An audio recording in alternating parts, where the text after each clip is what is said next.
We are the Bros Who Think Network, and you're tuned in to Anime Talk.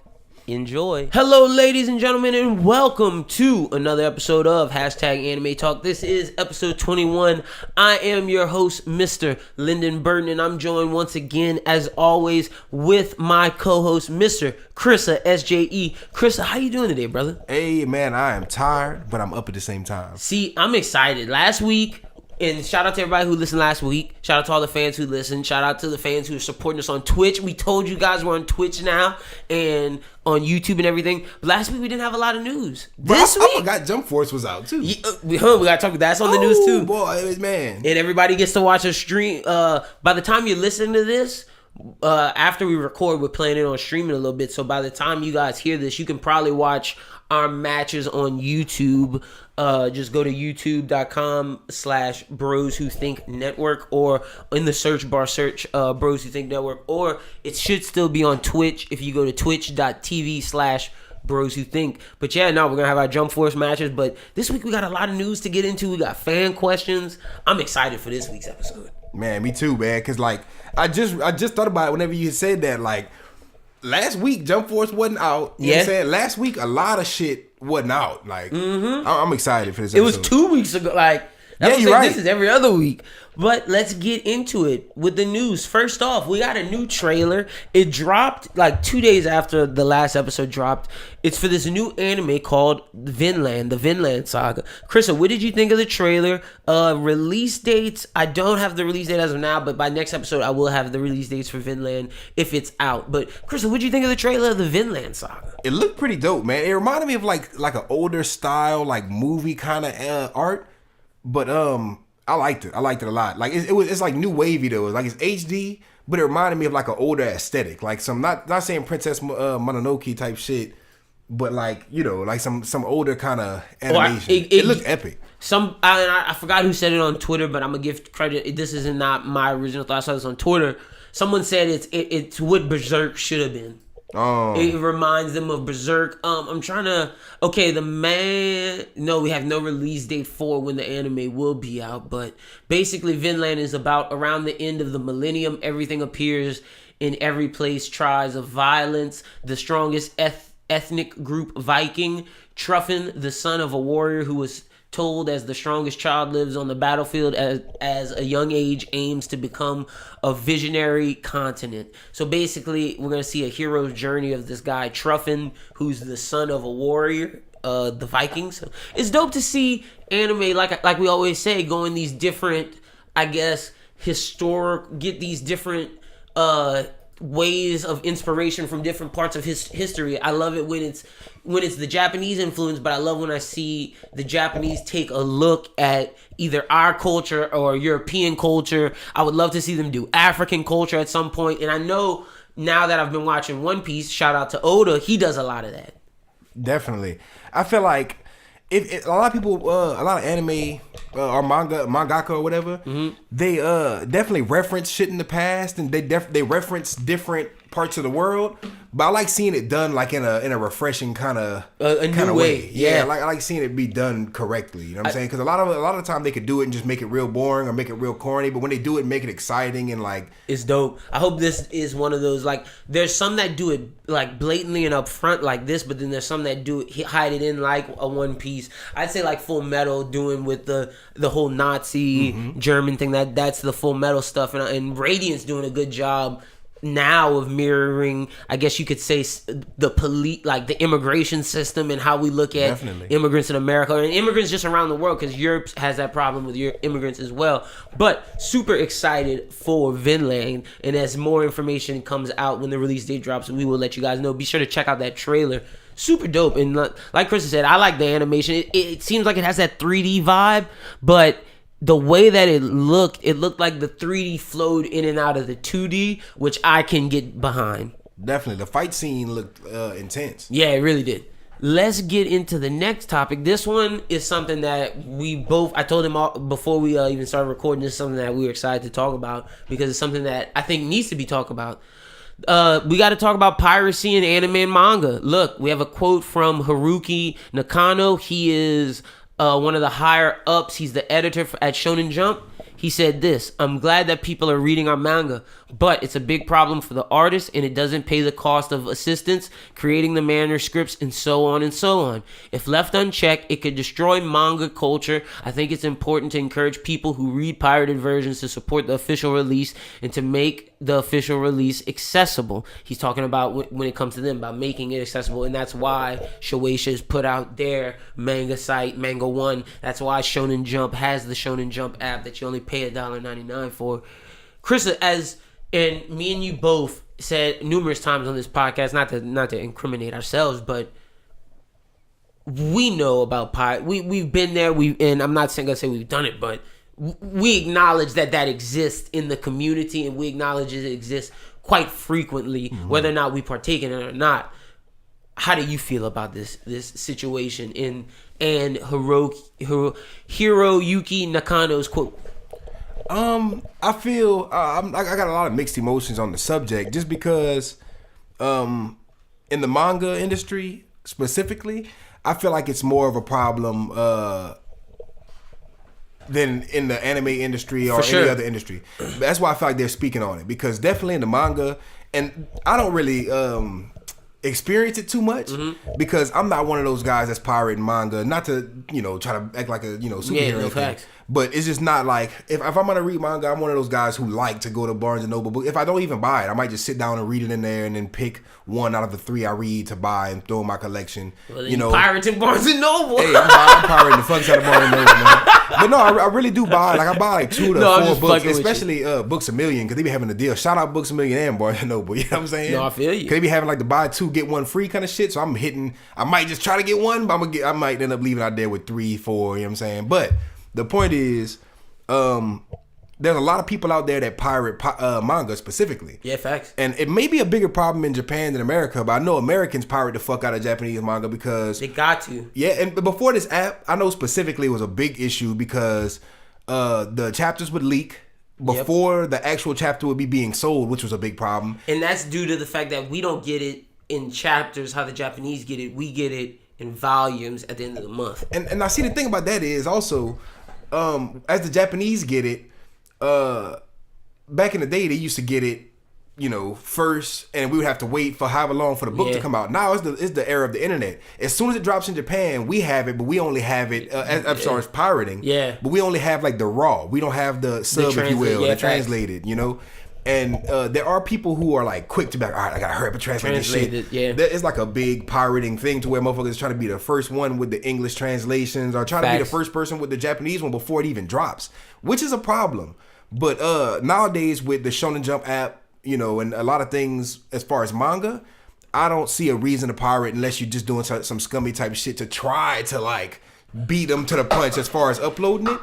You know what I mean? Well, let me give some bail to the people to that, because I'm not going to even lie. There are times we both pay for the Shonen Jump app. There are specific animes on there, and I'm not blaming Shonen Jump, but they did say they would update the catalog as we've moved on with having the app. The catalog hasn't been up. You can't, how many chapters are there of Jujutsu Kaisen? How many chapters are there that are missing of certain specific anime, of certain specific mangas? And I'm not saying who's at fault here, but I'm just saying, for someone who pays for the service and gets stopped at reading, how else am I supposed to read it? I'm paying for it, and the pay service doesn't have it. But you have chapters 1 through 7, and then you have all the new shit. So what am I supposed to do between 7 and 47? Yeah, they want you to go buy the hard copy or buy the online copy. I've noticed a lot in the store for a lot of the manga that they don't have it. Like they'll have it and you'll be able to click on it. Oh, what? They got this? You'll click on it. And it definitely will just be a link to be like, hey, you can buy this volume, and this volume. So they're still pushing the hard copies. And see, that's my thing. I get it. If I'm paying for the streaming service, and I wouldn't mind paying 5 instead of 2. And that's my thing. If you want to increase, I guess, the cost of it, I'd do it. I'd pay it to have unlimited access to all of it. It has to be all of it, because if not, you're still gonna get because the people who are paying are gonna be like, feel like me. Well, why am I paying? Yeah, there needs to be like a Netflix of manga, because we're in the era of, and I just don't want it to. I feel like that's probably why they're taking so long to do it. I don't want it. I don't want it to leave hard copies at all as a collector. And I don't think businesses want to take that L because you see what happened with CDs. It's not even worth some artists putting out a hard copy CD anymore, like an album. But see, I don't think the manga in terms of hard copy will ever die in Japan because that's a thing. But in terms of America, in due to it not dying in Japan, I think collectors will always be able to get a version of what you want. But I think specifically for American fans, for this to stop, you gotta have a digital, because look at the comic industry. They did not want to go digital. They fought it, and now Amazon has this thing where they have Comixology, and now DC's late to streaming service, Marvel's late, and I don't want that to happen to the manga, because that's happening right now, but illegally, you know what I mean? Yeah. So it needs to, and I'm not saying here that I agree with pirating, because I don't, because I pay for everything, but I'm just saying at the same time, if I'm paying for this and then it stops, what am I supposed to do as a consumer if I'm paying for a service that you tell me you're gonna update everything and give us everything? You're under the guise of, I'm paying for this to get all the free content. Well, shouldn't I get all the content? And if I don't, well then I need some way to catch up. Exactly, and that's the main reason why I'm on the fence. I gotta clarify. Whenever I was saying the scummy shit earlier, it's more of the people who like do the leaks and everything. Yeah, facts. But as far as point blank, when the companies put the material out, it's more with anime than manga for me. That's why I'm really on the fence. But when the companies put the material out, if they don't put it out in the most convenient way, it's like, how do you expect the consumer to get it in, especially on time with everybody else? Like, the only reason why I be mad at a lot of people, because people like to rush and put spoilers, and put the spoilers and everything. But literally, and even the actual manga, we get it in America like not too much later, but we still getting it a little late, to the point where motherfuckers on Twitter will have it. Like, the Black Clover chapter dropped on the 17th, like a day ago or whatever. Facts. But then, like a couple days before that, on Twitter, there was like leaks. People had like manga panels, and motherfuckers were like, "Wait, this is from the new chapter?" And they're like, "Yeah," and they're like, "Bro, warn us before you just drop this shit. It's not on the app yet." I can attest to that, because My Hero and Promised Neverland are something that I'm up to date with every week, and My Hero, I get on the app on the 16th because it says the new episode. It'll have the new chapter number, and then they have the date, the 17th. And then when you click on it, it'll update on the 17th. On the 16th, on the day before each release, I guarantee I will see at least one panel from either My Hero or Promised Neverland on Twitter, and it's like, bro, why are you doing that when it releases on the app tomorrow? Literally. It's fucked up, because a lot of people, they're like, we live in like a clout nation. We do. Where people are like, I want to be the first one with it. Oh, I'm in the theater. Let me post like a video of me watching the movie to be like, yeah, y'all, I'm watching the movie. Y'all watch the movie with me, even though it's going to be a low quality version. It's going to pass on your timeline and spoil something for you. But I got the clout. I'm the one to have it first. You know what I'm saying? But the thing about that is, it's horrible for the culture. It's horrible for the companies, because they can't put it out like they feel like putting it out. They feel like it's not even a point to put it out like they want to put it out, because they feel like people are going to steal it regardless. And not buy it. But as far as with anime specifically, I know this is the main reason why I had mixed feelings about it, because like a lot of, like, say the Broly movie specifically, right? The Broly movie, it came out in theaters. It's not out quite yet on Blu-ray, whatever. The leakers got it. They got the HD version online right now. They had it before it came out to theaters. Yeah, you're right. But they didn't have the HD. It had like the fucking they had the screening. But the fucked up part about it is, I paid to go see the movie. Facts. You know, I got the DVD. I don't get the DVD, but I'm about to buy the DVD or whatever. Like, you know what I'm saying? It's coming out. And at the same time, these types of shows, not saying these types of shows, but Dragon Ball specifically, you're not seeing these movies on Netflix, Hulu. No. You're not seeing a big streaming service carry. Like, when the Broly movie drops, do you think it's going to be on the Funimation app?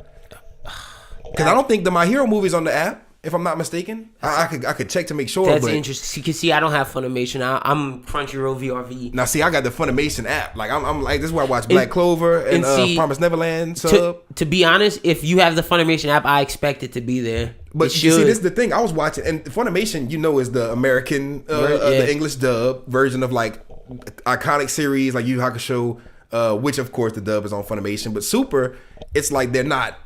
I mean, I'm pretty sure recently they just had caught up and dropped a bunch of the dub episodes, but there was a point in time where there were new dub episodes out, like a whole like a batch of like 10, more than 10, and they weren't on this Funimation app. So I'm sitting there like, wait a minute. How recent was that? Was that post split? Because because we do have a topic coming up later that Hulu is slowly adding and Funimation is slowly getting back stuff that they have to add to each respective streaming service because the deal. I wonder if Funimation had the dub as soon as it dropped. That's what I wonder, and I wonder if when those dubs, because those dubs were old, when the split happened, did Crunchyroll have the dubs, and then they had to get, now Funimation has to get all the dubs back. And we've definitely spoke on this too at the same time, because you know how I got the Funimation, you the team Crunchyroll. Facts. It's like these companies, and they're so back and forth with like, oh yeah, Funimation's on VRV. Y'all could not watch Funimation on VRV. You buy VRV. Funimation's like, oh wait, nope, we actually not fucking with VRV. We actually going straight to Hulu. So you cop the Hulu. Now they're like, hey, but actually, some of it's not on there. Yeah, you gotta just get the Funimation app. So they want you to have Crunchyroll, Hulu, Funimation, Netflix to watch Seven Deadly Sins, like all these different. They want you to have every single thing, and they're switching from back and forth to where you can watch what. The accessibility is a big issue. Like the Dragon Ball Super movie, I doubt anybody, like even once the hard copy movie is out on Blu-ray, DVD, which it's gonna be like probably both. I'm probably gonna have in my collection. Facts. Just kind of like to have like the box DVDs and shit. But at the same time, I'm not always on a DVD player. I'm like, sometimes I'm on my PS4. I'm not trying to go get a hard copy DVD. Sometimes I'm on my phone. I don't have the option to play a Blu-ray. Sometimes I just want to have a streaming service, to watch it. Yeah. And then they have streaming services that have the rights to these, but they don't have it on there. Yeah, and the same thing with the manga. It's like, why do they have Jujutsu Kaisen on the Shonen Jump app, but you can't read the whole thing? No, exactly. That's the thing. What do you expect them to do if not pirated? Exactly. Like it comes down to, there's people, and see, not everybody's like us. Granted, we're acknowledging they're definitely the scumbags who just pirate all the time. Who are just like, who got the free link? Hey, who got the free link? What a free link at? Hey, bro. And that's toxic for the community. You have to shop, because I don't like, not saying I will pirate, but I don't mind people who would pirate. If they paid for the movie when the movie dropped and they went in the theaters and saw it. If they pay for figures, if they buy cards, if they buy DVDs, if they want to pirate on the side, it's like, bro, I own the full Dragon Ball, you know what I'm saying? Goddamn, the DVD set from Dragon Ball to Dragon Ball Z to Dragon Ball GT to Dragon Ball Super, everything that's out. But they're all on the shelf, and they're like, not saying collector does, but they're in the collection. I'm not about to go mess with them to watch it. Like, sometimes, that's how I was when before Yu Yu Hakusho got on streaming. I owned up to the Dark Tournament, but then like what would I do after that? So you gotta watch it, and that's my thing. It's like I have Netflix, VRV, and Hulu. I can pretty much watch for the most part. I have the ability to watch almost any anime I want. With those three streaming services. But if they're not on there, then what am I supposed to do? But you have the rights to them. It's like you say, and like there's no place else to watch it. What do you expect people to do? Exactly. It's a lot of times where, and I hate going on like Kiss Anime and shit, because it's like it's the worst. Like, you don't want to support that kind of shit. You don't want to have to deal with all the ads and the risky sketchiness of the site. Virus. But there's a lot of times where like either I'm somewhere where I have options and I want to watch, like say I want to watch Black Clover and it's not on Hulu, but it's on Funimation. I don't have access to Funimation, but I got access to Crunchyroll. And I don't know who got what right now specifically, but I know there's been times where I've wanted to watch Mob Psycho and I couldn't watch Mob Psycho. I gotta like go where somebody got the streaming service, because I'm not gonna, you know what I'm saying? Because that's why I love VRV and Crunchyroll, because it is funny you say that. They have everything subbed right now. Everything. Crunchyroll just lost My Hero Season 1 and Super Season 1. Where did it go? Nobody knows. What if you want to watch that? Like, it's not there. The accessibility is like, and the fighting over they need to have a more solid way of just putting shit out. Like, I wish Crunchyroll and Funimation would stop like teasing and like fooling around with the idea of a big merger and just do this big merger. They already split, so that merger not even happening. But that's what I'm saying. They toyed with the idea and then they broke up, and then now Funimation's toying with the idea of Hulu. You don't know how long that's gonna last. You don't know. You really have no idea what's gonna happen. I remember whenever Promised Neverland was first announced, we thought it was just gonna be Amazon. Yeah, and Amazon almost had what happened was I don't think the creators wanted to accept the licensing deal. And that was the best thing for us. I literally watch Promised Neverland sub the day it drops, like the second it drops on Funimation. Like Funimation has the sub on the app as soon as it drops, the day it drops in Japan. You know what I'm saying? But it doesn't have the supers. That's weird. Crazy. Like as they come out, that's weird, man. And see, and that's why, because they're supposed to be the dub people. That's why for you it's like that must suck, because you want specific dub and you have Funimation for that reason. Everybody has seen Super in sub already illegally, because there was not illegally, because there was a point in time in the middle of Super whenever it was available. When it was on Crunchyroll. But I remember at the beginning of Super, like motherfuckers, the episodes would drop in Japan and we'd be sitting there like, where's the who got the sub, because it wasn't on Crunchyroll, it wasn't on whatever. It's like there was no possible way for the American audience to watch it. Yeah, literally legally. And I wonder, because we take this quote and we don't know who he's talking about, I wonder if he's talking about the Japanese audience or the American audience. I'm assuming it's the American audience though. Yeah, I mean it might be both. I feel like the Japanese audience is even bigger with the piracy, because they know it's a whole American audience waiting on the shit to drop, just like the Japanese audience. It's like literally as soon as the Japanese leaks drop, everybody has it. It's on the internet. It's no like we gotta wait for it. That's true. We may have to wait for it to get subbed. We may have to wait for it to drop officially, which is the pain of a person who is anti-piracy. Yeah, you know what I'm saying? But they got it like literally. Yeah, the day of, like, bro, the spoilers kill me so hard, dude. Bro, like that's how I got spoiled. The most important, like one of the most crucial things about My Hero in the like past couple of chapters, and like I told you were there the day it got spoiled, and I was like, damn, bro, like how this nigga just gonna spoil this for people? And I had to go catch up that day, and like, because I didn't want to like now it's like you got to. For a person who's too far behind, like I know me and you kind of caught on to Black Clover pretty late.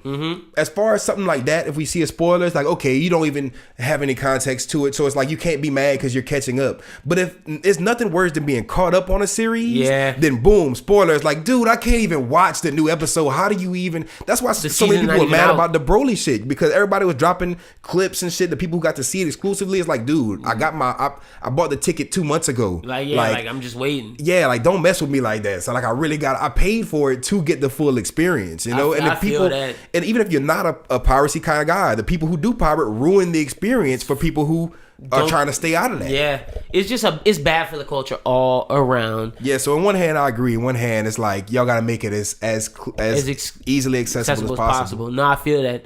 And especially as creators, like I understand, like wherever you put your thing at, that's where you want people to go listen. Yeah, as a musician, I don't want people like downloading my shit off of fucking SoundCloud when they could be listening to it on SoundCloud, giving me the stream, or going on Spotify and listen to it, giving me the stream. Exact same. But at the same time, I realize if I had my shit at a certain area, like if I put my shit on Apple exclusive and I got a group of listeners that's only on Spotify, they like my biggest fans, they don't want to go on Apple Music, I'm not gonna blame them for going on YouTube and download to MP3. I'm not gonna blame you, because I'm the one who made your option limited. Exactly. I said, I know you got Spotify, but motherfucker, you have to go on Apple Music, even though it's just as easy. No, and that's the thing. Exclusivity and pirating has made the streaming and content wars the wild, wild west. Everybody want the dollar, man. Yeah, facts. Everybody, they don't want to. Not to shit on anybody, but it's not. Funimation don't want to split the money with so and so. Don't want to split the money with whoever. And it's not just anime. It's everywhere from movies to TV to music to even it's everybody's experiencing this right now. That's why Netflix is like in and out with the shit they have, and they're trying to lean towards being original exclusive. Content. Yeah. Only, like, what if there's a point in Netflix? Oh, I think. It's coming. No, I don't. You don't even have to even finish that sentence.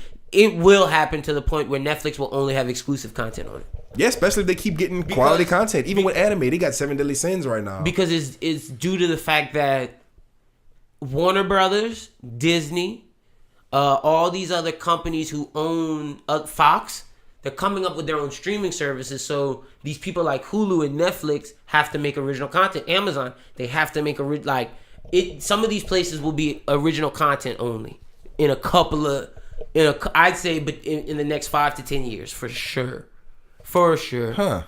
Next up, we got a new anime released a trailer. It is called Beastars. In the trailer was pretty dope. Let me give you guys what it's about. The manga is out right now. No word on when the anime will be released. Be sure to check out the trailer. But this is what it's about. In a world populated by anthropomorphic animals, herbivores and carnivores coexist with each other. For the adolescents of Sherrington Academy, school life is filled with hope, romance, distrust, and uneasiness. The main character is Ragoshi the Wolf, a member of the drama club. Despite his menacing appearance, he has a very gentle heart. Throughout most of his life, he has always been objected to fear and hatred by other animals, and he's been quite accustomed to that lifestyle. But soon he finds himself becoming more involved with his fellow classmates who have their own share of insecurities, and he finds school life is challenging. What'd you think of the trailer of Beastars? Man, I'm not gonna lie.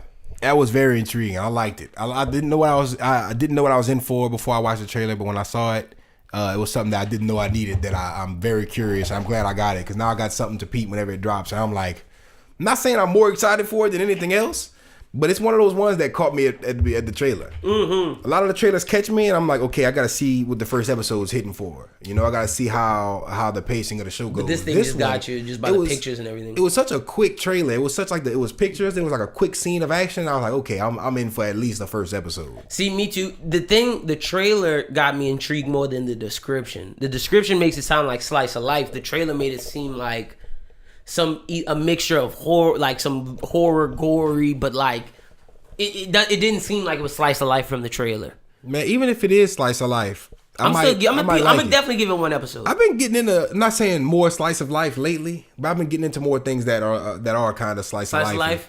Like I remember I was reading that book, I was watching that bookseller Honda-san anime. And that shit was funny. It was just like standalone kind of episodes. It was like very short episodes, and they were just funny and to the point. I'm trying to think about any other like slice of life. See, I'm not there yet in my anime career right now. Right now, I'm going back. What we doing these decade stuff? I'm going back to the classics, and I'm going find like the unknown, like for example, in the 2000s we have Naruto, Bleach, we have those big ones, but what about the unknowns, like the Black Lagoons of that? Like, what about the? I'm trying to find all the low keys. I wonder what slice of life people watch. I wonder what the Dragon Ball Super is of slice of life. We don't know. I wonder what the goddamn One Piece is. Guys, the shonen, we got it. Yeah, facts. With throw it off like horror shit, we got it. It's like Shiki, all the other crazy stuff. With slice of life, like what do people watch? Is Gintama like considered slice of life? No, Gintama's like comedy action. Well, yeah, it's comedy action, but is it like? It's not really. Does it really have a shonen too? Well, yeah, that's true. Shonen, that's definitely. Yeah, definitely no, it's not. It's not no slice of. Yeah, no, I don't know. Yeah, it is. It is shonen because like when I think about shows like One Punch Man, it's not slice of life, but it definitely doesn't have a target narrative. That's just comedy parody. Yeah, comedy parody satire, action. No facts. Yeah. Next up on the news, we got, this is something I just want to touch on real quick. Alita Battle Angel dropped, ladies and gentlemen. Me and Schubert did a review of it on Bros Who Binge on the network last Friday. If you want to get a full review of that, you can check it out on Bros Who Binge. But since it's an anime live action, we wanted to just touch on it briefly here. And I'll say this. I thought the movie, and I can definitively say this, it's the best anime live action. And I know people will be like, you don't have that much to beat. Does it make it good? Yes, it is good. But there are corny moments in it of dialogue. But I think what the story achieved and what Rose Salazar, a.k.a. Alita, that's the actress's name, what she did and what Christoph Waltz did and what Mahershala Ali did as the main villain. I thought all those three actors and specifically really carried the movie, and I think with Roberto Rodriguez and James Cameron did in terms of directing and producing the movie, in terms of the action and how it looked, it was spot on. I think if some of the cheesy dialogue would have been removed, this might have been one of those legendary live actions, but due to some of the faults, it's at like a 7.98, but that doesn't mean it's a bad movie. I still give it a B. Chris, are you excited to see Alita Battle Angel? Hell yes. I've been hearing a lot of great reviews about it. I've been hearing a lot of good things, and I've heard way more good things about this movie than I've heard about any other live action. That's what I'm saying. It's not bad. Like, in a long shot. Like, cheesy dialogue, you can get through that for the most part. Definitely. And as long as it's not, I can appreciate something for what it is. I've watched a lot of trash movies. I've watched a lot of mid movies and liked them. And I've watched a lot of B movies and got overhyped about them. You know what I'm saying? Yeah. So this is one of those ones that I feel like I could get a certain amount of enjoyment from. No, facts. Like, if you enjoy anime to any certain extent, you will get something from this movie. I'm not going to say you're going to enjoy it, but you'll get something. And whatever that something is, you'll latch on to that. Because I think from character aesthetic to world aesthetic to action to just some of the story itself, all of that's phenomenal. And worst case scenario, it'll make you want to go read the original source material. Literally. And nothing's wrong with that at all.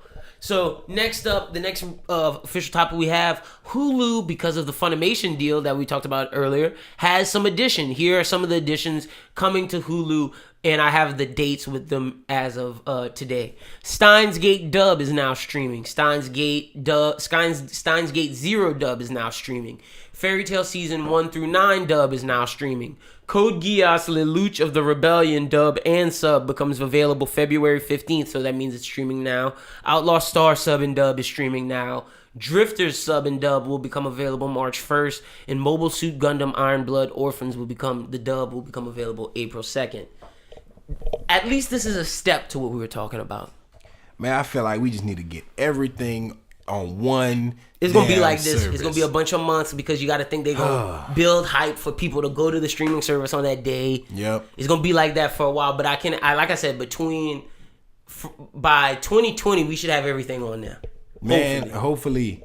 I just wish there was in a perfect world. I wish there was just one app where I could have everything. I wish on goddamn my And the next topic is a group of people who could have did that, but they were late to the party. And that is Toonami. And Toonami is, and this isn't gonna make you any happier. They're cutting its programming block by an hour. They gave it an extra hour a while back. So I feel like that extra hour wasn't gonna last forever. They cut it. It's now from 11 to 4 a.m. That's Eastern. So for people in Central Time, that's 10 to 3. And for people on Pacific, that is hold on, I'm gonna get it for you guys. That is 8 to 2. That's 8 to 2. So the lineup now consists of Dragon Ball Super, Boruto, My Hero Academia, Sword Art Online, Alicization, Megalobox, JoJo's Bizarre Adventure, Diamond is Unbreakable, Black Clover, Hunter x Hunter, Naruto Shippuden, Attack on Titan, and it finishes. Oh yeah, and that's it.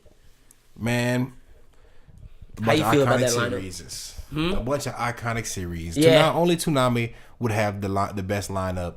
As long as they got Super during Tournament of Power, they Gucci. Yeah. You know what I'm saying? They got Attack on Titan, okay. And they're going to finish up Shippuden. As long as they got goddamn Hunter during the Chimera Ant arc, they're good. You know and then they have Black Clover and My Hero for the new fans. Yeah, but I feel like, aren't they behind in My Hero? I don't know where they're at. I think they're on the season right now. Oh, well, shit. Okay, well, yeah. I haven't been watching My Hero on Toonami. The dub on Toonami is not that far behind, I want to say. Like, it's not that far behind, I want to say. Man, if anything, it's on season 2 at the end. Not to say anything negative, but there was a point in time, like maybe last year, where I was like on Toonami every single Saturday, and I was like watching Toonami. But now I've kind of been on a hiatus from it just because I already watched the Tournament of Power. You know what I'm saying? It's a long tournament. I want to wait till that kind of gets to the end. Yeah, so I could just watch the English dub, watch it front to back again with the new voice actors, and see how I like it compared. I don't want to watch that week to week. I already watched it week to week when it was coming out, and it was annoying. Like it was cool. Don't get me wrong. But you want it all out. It wasn't nothing like and I'm not gonna lie. Whenever Dragon Ball Super, and I say annoying not in a negative way, but when Dragon Ball Super was dropping week to week in Japan, and we were getting the sub, it was crazy because after the episode would finish, everybody be like, "Oh shit, what the fuck is gonna happen next episode?" Yeah. And all the speculation would hit, and the next episode would just be nothing like what nobody speculated. It would take you on a loophole, and the main part about the Tournament of Power and a lot of the shit.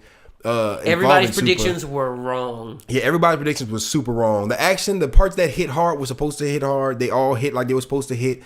But at the end of the day, there was a lot of misses in the tournament. Like the whole Rimbriand shit. I'm not about to watch that week to week on Toonami. The way Vegeta was handled. Exactly. Toonami wasn't the first people to have the My Hero dub. So I've watched the sub and the dub already. They're late to Black Clover. The only thing that I'm really watching Toonami for right now is Hunter x Hunter, and I took a hiatus from Hunter x Hunter because it's at the point in the Chimera Ant arc where I want to watch it all out. Yeah, marathon. I'm not saying I hate, but I remember when I watched the sub version of my Hunter x Hunter, like I couldn't stop. There was a point in time when I was watching Hunter x Hunter during the Chimera Ant arc where I was supposed to go to sleep, but I ended up pulling a one-nighter and just stayed up to when I had to stay up. And watch like 5 hours of it, or however many hours it was to knock out like at least 10, 20 episodes. I did that for Hunter x Hunter Chimera Arc and as well, and most recently I did that for Skypiea One Piece. We'll get to my thoughts on Skypiea and One Piece. I'm big on One Piece right now. You walked in on me watching it, so I got my thoughts. We gonna get to it. You at a good spot, man. You gotta see some legendary shit. For everybody right out there listening, I'm finally on One Piece. I'm back in it. Like I said, I've watched it before. I was at Skypiea, finished Skypiea. Right now I'm on Water 7, so I'm gonna let you guys. I'm hoping to be by Marineford by next month. Man, easy by March. I'm hoping to be Marineford by March. I just got one word to the One Piece haters. Have you watched it? Have you seen deep enough into it? Give it a try, man. That's what I'm saying. That's when we get to discussion. I used to be a One Piece hater, and I have some thoughts I have to give. Me too. I used to be a One Piece super hater, but since you give your thoughts, so I'm gonna give mine. No, we're gonna get to it in discussion. Next up, and this is the final news topic, and this will lead us into discussion because this is kind of the first thing we wanted to discuss since it's now out. But May is when the first DLC for Jump Force will drop, according to V-Jump. May? How do you feel about that? That's kind of far, but that gives me time. That gives me time to like level nice. up. I'm only on level 20 right now. I was on level 20 since Valentine's Day. Wait, how do you go above level? Because I've been trying to go above level 20, and I've been on level 20 for like since the game came. Since the game came out, bro. I know when Fade told me the other day he was on like level 16. I was like, I'm on level 20. I might be on 21. I've been on no. How did you break? How did you break? Where you at in the story? I am. Let's see. See, I'm not far into the story though. Like That's I'm not. What it is. I'm not that far. I am. We just met in spoilers for the Jump Force story. I'm with light researching into Sanji and Angela because they're trying to figure out that she the green. I think I might be. I might not be that much more further than that. Okay. Because see, I'm still not able to transform abilities yet to whatever I want. Oh, really? Yeah. Huh. Well, I'm not sure. I know I could do the ability shit. Well, no. I know. I said the wrong thing. I can do I'm talking about the elements. You know how you can change like your Kamehameha element from normal to like you can make it electric if you want. I'm not there yet. Yeah. I'm not gonna lie. I would be further, but I haven't been playing for the past like 4 or 5 days. I haven't been staying at my house. I've been watching more anime. Now I've been like watching a lot more anime than playing. But let's talk about the game. What you think? Man, Jump Force.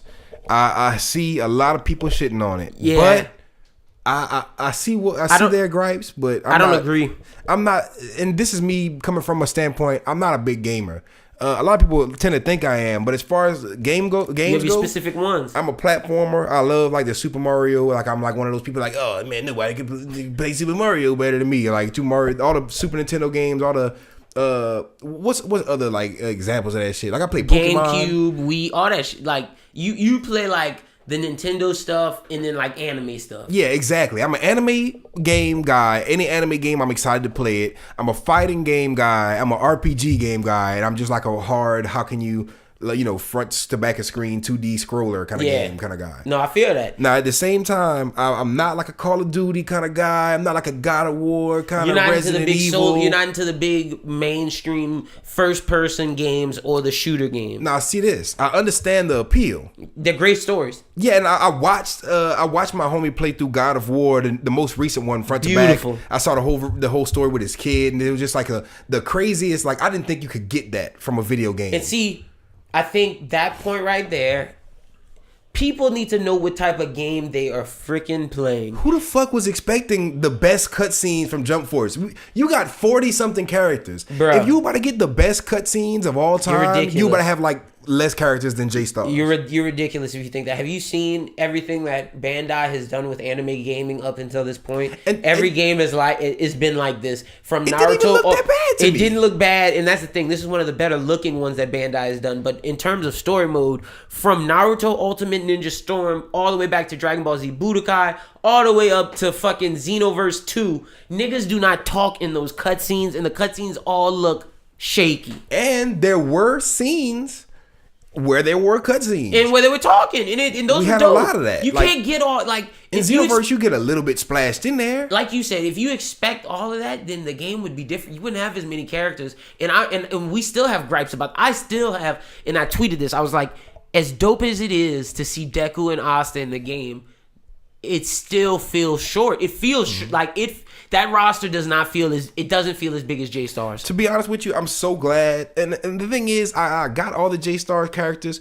so I don't need all of them to come back. But it doesn't feel big enough. This kind of ties into the subject. When they do bring us our DLC, I kind of tweeted about this. If the first batch, and maybe not the first batch, but we need at least one batch dedicated to J-Stars Victory VS where we get the Madara Ace. And it better not be...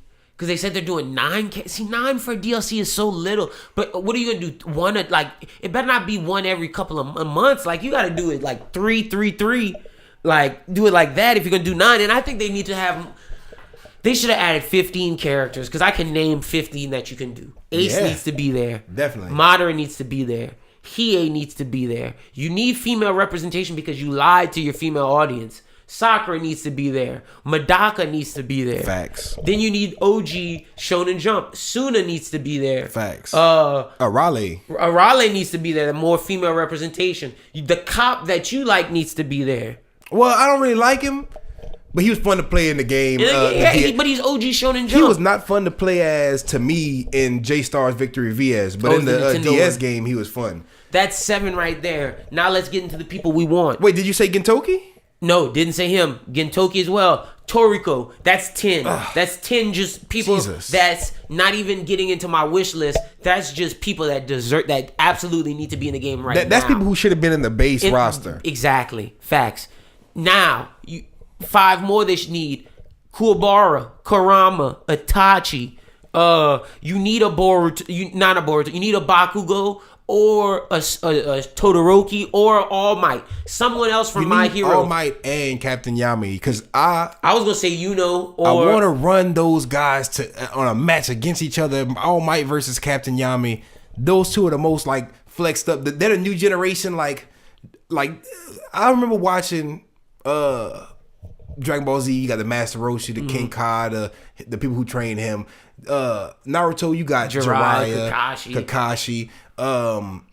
What else? And Luffy, you have King Rayleigh. Yeah, that works. You know what I'm saying? But even in Yu Hakusho, you get Genkai. You always got this OG character. But in My Hero and Black Clover, their OG characters were both like these super manly, badass. Like, look at me. I'm like swole. I look like Captain Yami reminds me of Uvo from Hunter x Hunter. Okay. Except a good guy version. And All Might is just, he's supposed to be that poster child. Like, having both of them in the game should have been a no-brainer. Facts. They need to... Look, I'm not... Because with Black Clover is interesting. I think Yami would be the easiest to do because he doesn't necessarily... His magic, you can put it just in a sword. Mm-hmm. And I like that pick. I think either it should be between Yami, Yuno, and Mars... For Black Clover, if we're going to get DLC for them. And for My Hero, in my opinion, should be between All Might, Bakugo, and All for One. I could say Todoroki, but they have more of a villain presence than Black Clover. Mm-hmm. And All for One would be dope in this game. I think we said the Yu Yu Hakusho, we definitely need Kurama and Kuwabara. Itachi should be in this game. Either Rock Lee, someone else from Naruto, because I believe that as much as people have been liking Kaguya's playing the game, I think Kaguya and Gaara are missteps in my opinion. I think One Piece, you should have Nami or Usopp, one of them. Mm-hmm. But I would prefer Nami or Robin because to get the female representation. And then I know people are saying Kid Buu, but I don't need any more Dragon Ball Z characters. This is a big. And if you do, give me Gohan. To be honest, I wouldn't be mad if they every 3 months drop the DLC and it was 9 characters, right? And they use those 9 characters to be like, okay, let's divide it into 3s. We get like say the first batch of DLC. It's like what you said, the OG J4. This is the J Stars pack. That would be dope too. But I'm thinking of definitely the J Stars pack. But by shows, I was thinking like, okay, with we already have One Piece and Dragon Ball in the game, so for the DLC we give not One Piece. Like we only have one My Hero character and one Black Clover character. So let's for the new DLC give 3 more Black Clover characters, 3 more My Hero characters, and then throw one show in that's not already in the game. Like have 3 Toriko characters or 3 fucking. As much as I wish that you saying 3, nigga, we getting 1. But even if they gave us like for the first batch, they gave us 3 My Hero characters, like All Might, Todoroki, No, but what I'm Bakugo. saying is you saying we getting 3 characters from that. Nigga, we getting 1 from each. But that would be dope. Even if we got 3 from My Hero and Black Clover, and then the last 3 were like Gintoki, Toriko, and whoever from J Stars, and in the next batch we got 3 from One Piece, 3 from Naruto that we're missing. Like, I would love that. And then we had 3 more from Jump Force from different shows, like Madaka. Because we're not gonna get 3 characters from Madaka box. We don't need it. We don't need 3 characters from Bobobo. We just need Bobobo. I know. I agree with you. I would love that, but they're not doing that shit. In a perfect world, maybe. No, that's what every fan would love. I feel like they already got the DLC they're gonna drop ready, and it's gonna be sloppy. 9 characters in total, just 9 in the DIO, bro. I'm gonna be so salty, and that's my problem with the game. See, I don't have problems with the game where people are like cutscenes or anything. My problems are load times. The load times are absolutely freaking ridiculous. And I definitely gotta speak on the cutscenes after you load times. Some of the fighting mechanics I think they need to fix because some characters are broken and some characters are too overpowered, I think, due to just their moves and you can do too much. And I also think the connection online needs to be better. But other than that, I have no problems with the game, minus the characters. I think the characters really are the biggest misstep of this game. You think like the original characters or the characters in the game? I think everything to do with the characters from promotion to start to release. Oh, just like the roster. I think everything. I think the roster is the biggest problem of this game. Yeah, definitely. And I think how they handled the roster, and I think how they're doing the DLC is just amazing. To release one character in May for your DLC that you've been, that's a mistake. And I think the way that this roster's been handled has just been a mistake. You could tell they don't know their roster due to the marketing. Why is your collectible figures Super Saiyan Blue Goku, Snake Man, and then Manada? You fucked up. Yeah, it's not Naruto. What is going on with it's that? It's not like that. I saw Twitter having a field day with that. It's like, what are y'all doing? Like, a lot of people had a problem with a lot of things in the game, but one of the main ones was whenever Luffy called Sanji curly brows. It was like, that's some shit that Zoro would say. Is like, why do they got Luffy? Like, Luffy's never called him curly brows canonically. See, I haven't even. That's something that I wouldn't have picked up. I saw like multiple people shitting on it on Twitter, and I was like, I didn't really notice it at first because I didn't really care that much about him calling him curly brows, but people were like, I didn't pay attention to what the story was saying, bro. Like, you just got to get through it. my gripes with it were not the animation, not animation, but the cutscenes. Mm-hmm. I understand they moved a certain type of way, like Grand Theft Auto San Andreas characters sometimes. Ryuk is the worst. Oh yeah, they be having Ryuk look stupid. Like Yagami's face looks a little weird too. But at the end of the day, I wasn't mad at that because that's not the meat of the game. It's just the story mode, and it hit like it was supposed to hit. There was a point in time whenever when I first from City Hunt. Wait, what you about to say? Oh no, I was just to your point. The story how it hits when you first get Deku or Asta in the game.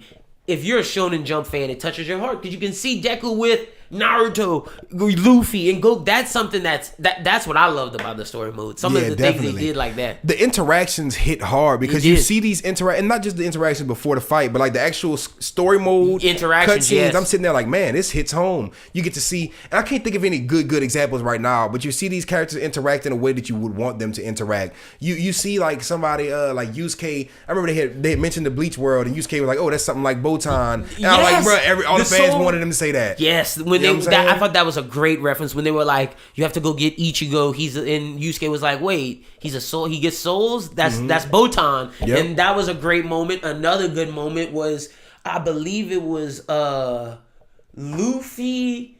It was like when you were first waking up and they were like, are you hungry? And Luffy was like, Sanji makes the best food. And Goku was like, wait, who?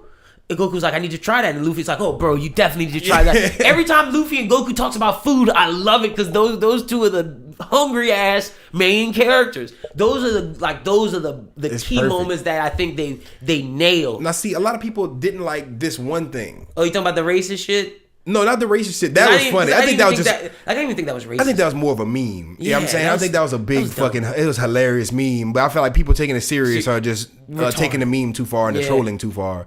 But as far as the Frieza floating up, that looked terrible. Oh, okay. But Frieza, there were animations like there's animations where Goku's flying, sprinting, doing all kind of crazy shit. I don't think that was so much of an animation issue, a lazy animation, as if because they showed.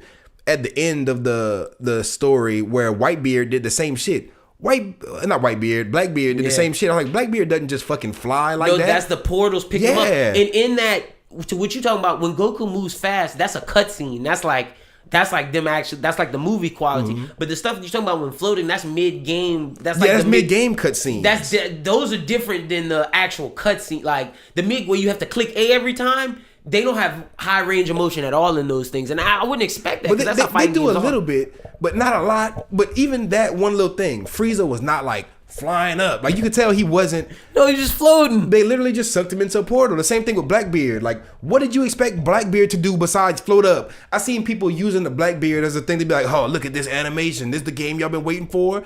With the Blackbeard shit, just because people did it with the Frieza shit, and out of context, I could definitely understand the Frieza shit. Cause like, what? He's supposed to be flying. Yeah. Not understanding like what you said. That's not a cutscene. That's an in-game cutscene. That's an in-game. Yeah, exactly. Now. With the Blackbeard shit, it's like you're using that as an example. Like, oh, look at this. Like, what the fuck did you expect, Blackbeard? How did you expect him to get into that portal up there? Like, the portal sucks him up. That's how it's going down. Like, that complaint to me is completely irrelevant. Another complaint that pissed me off, and this one made me so mad, because this dude is like a popular, quote-unquote, anime guy on YouTube, and I'm not going to say his name, but this just shows either A, you don't know the source material, or B, you don't care enough about it. How do you feel about the fact that Sanji can't hit women? I love it. And he was shitting on it and saying wow, is this like why is this in a video game? It makes me not want to put him in my squad. Like he's a broken character. Like the game fucked up. Like if you don't respect the fact that Oda's been making this since 1997 and Sanji has not touched a woman once, and you think it's worth that 20-year build-up to spoil it in a fucking game mode, you don't care about anime, or you don't care about One Piece, or you're just a fucking idiot. And I'm not gonna lie, it's done tastefully. It adds humor to the game. It adds character to the game. It adds a challenge to the game. But anyone making this complaint, this is my rebuttal to you. Are you running a fucking Rukia Kaguya fucking like is your team strictly women? You don't have enough women to even complain about. Who's the other girl? Rukia Kaguya? It's Rukia Kaguya. Oh man. Oh, and Boa. Are you running Boa, Rukia, and Kagi as your team? I have not seen one person online pick Boa. Like, are you that mad that you can't play as Sanji? Are you strictly going up against Boa? Fucking Rukia? I've not seen one person pick Boa online. Yeah, I've seen a bunch of Rukias. 3 girls in the game. Stop complaining about Sanji. I've never playing as Sanji is like my main is Asta, Sanji, and my main character. If not that, then I'm running with like probably Dai or something crazy. But I got the Silver Hair Brigade. I'm running with maybe who's the Silver Hair Brigade? I go. That's what I call my first squad, the Silver Hair Brigade. You rocking with Asta? I go Asta, Kakashi, and Killua. That's a tough team, bro. Silver Hair Killua and Kakashi both got that thunder too. You know what I'm saying? Like there was points in the game where I was using the attacks and I didn't know whether it was coming from Kakashi or coming from fucking Killua, like the attacks you could attach to your character. Killua was. I think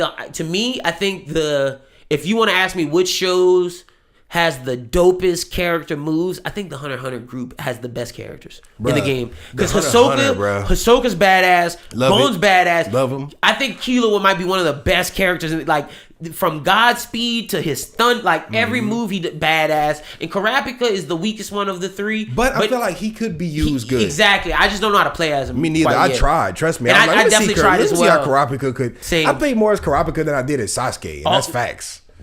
I can't say that because I played a lot of Sasuke. I did barely play the Sasuke. After Hunter x Hunter, you know who I like the next?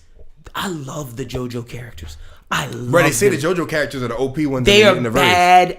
Like when you get people in them, or you could do that JoJo character's badass. Man, I'm trying to think. I'm the One Piece guy, bro. See, you like. See, I think the Sanji, Zoro, I like Sanji. Luffy. Sanji is one of my favorite characters. I think Sanji's badass. That's why I feel like people complaining about him. Like, have you really played as Sanji? Main him like for a week straight and see if you run into any problems. He's my favorite One Piece character to play as. I don't like playing as Naruto too much.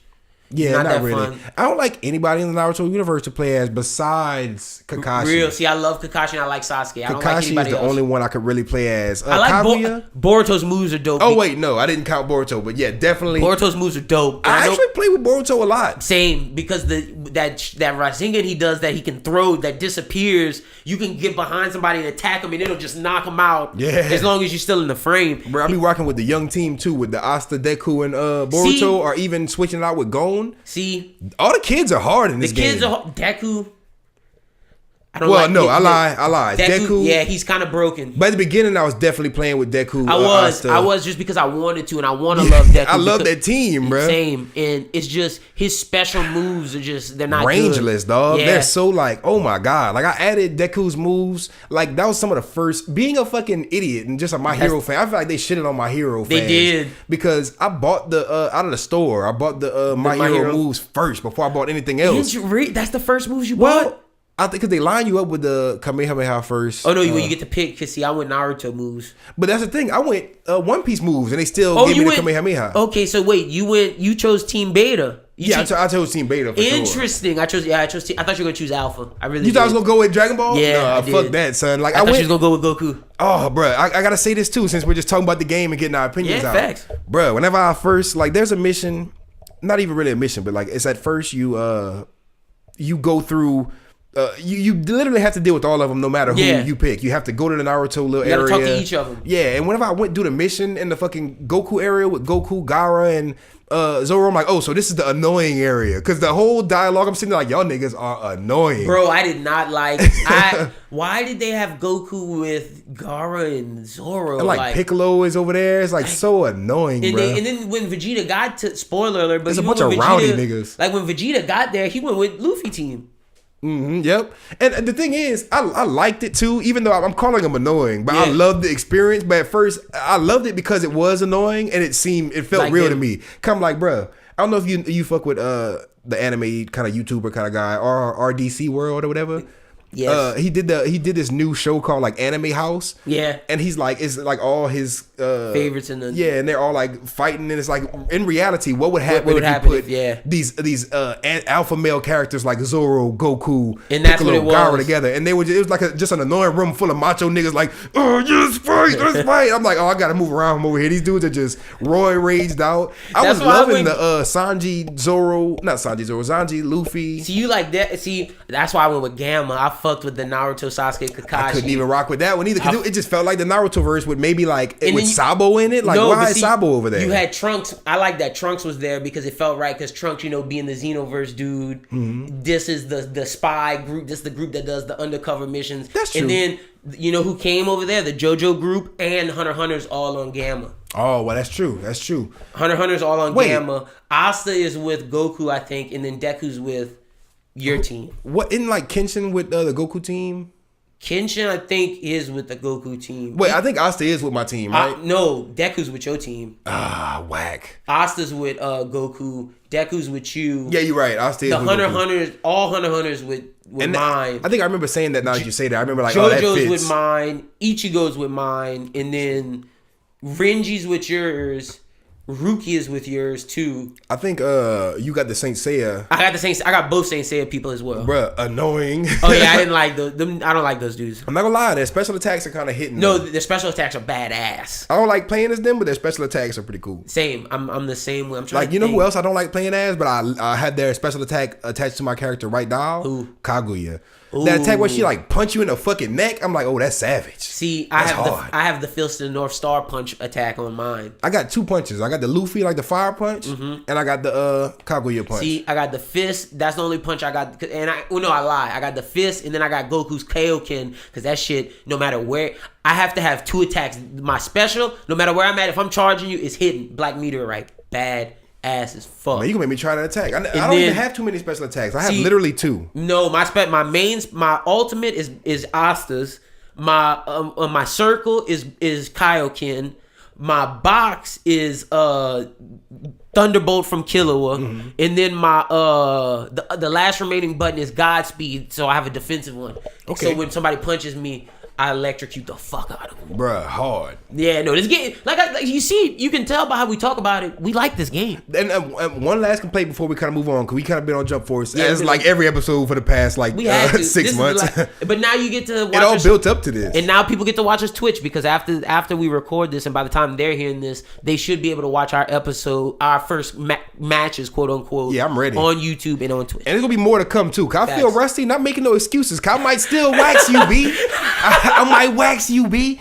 I was waxing them boys online. I was like, man, give me a challenge, man. I need a challenge.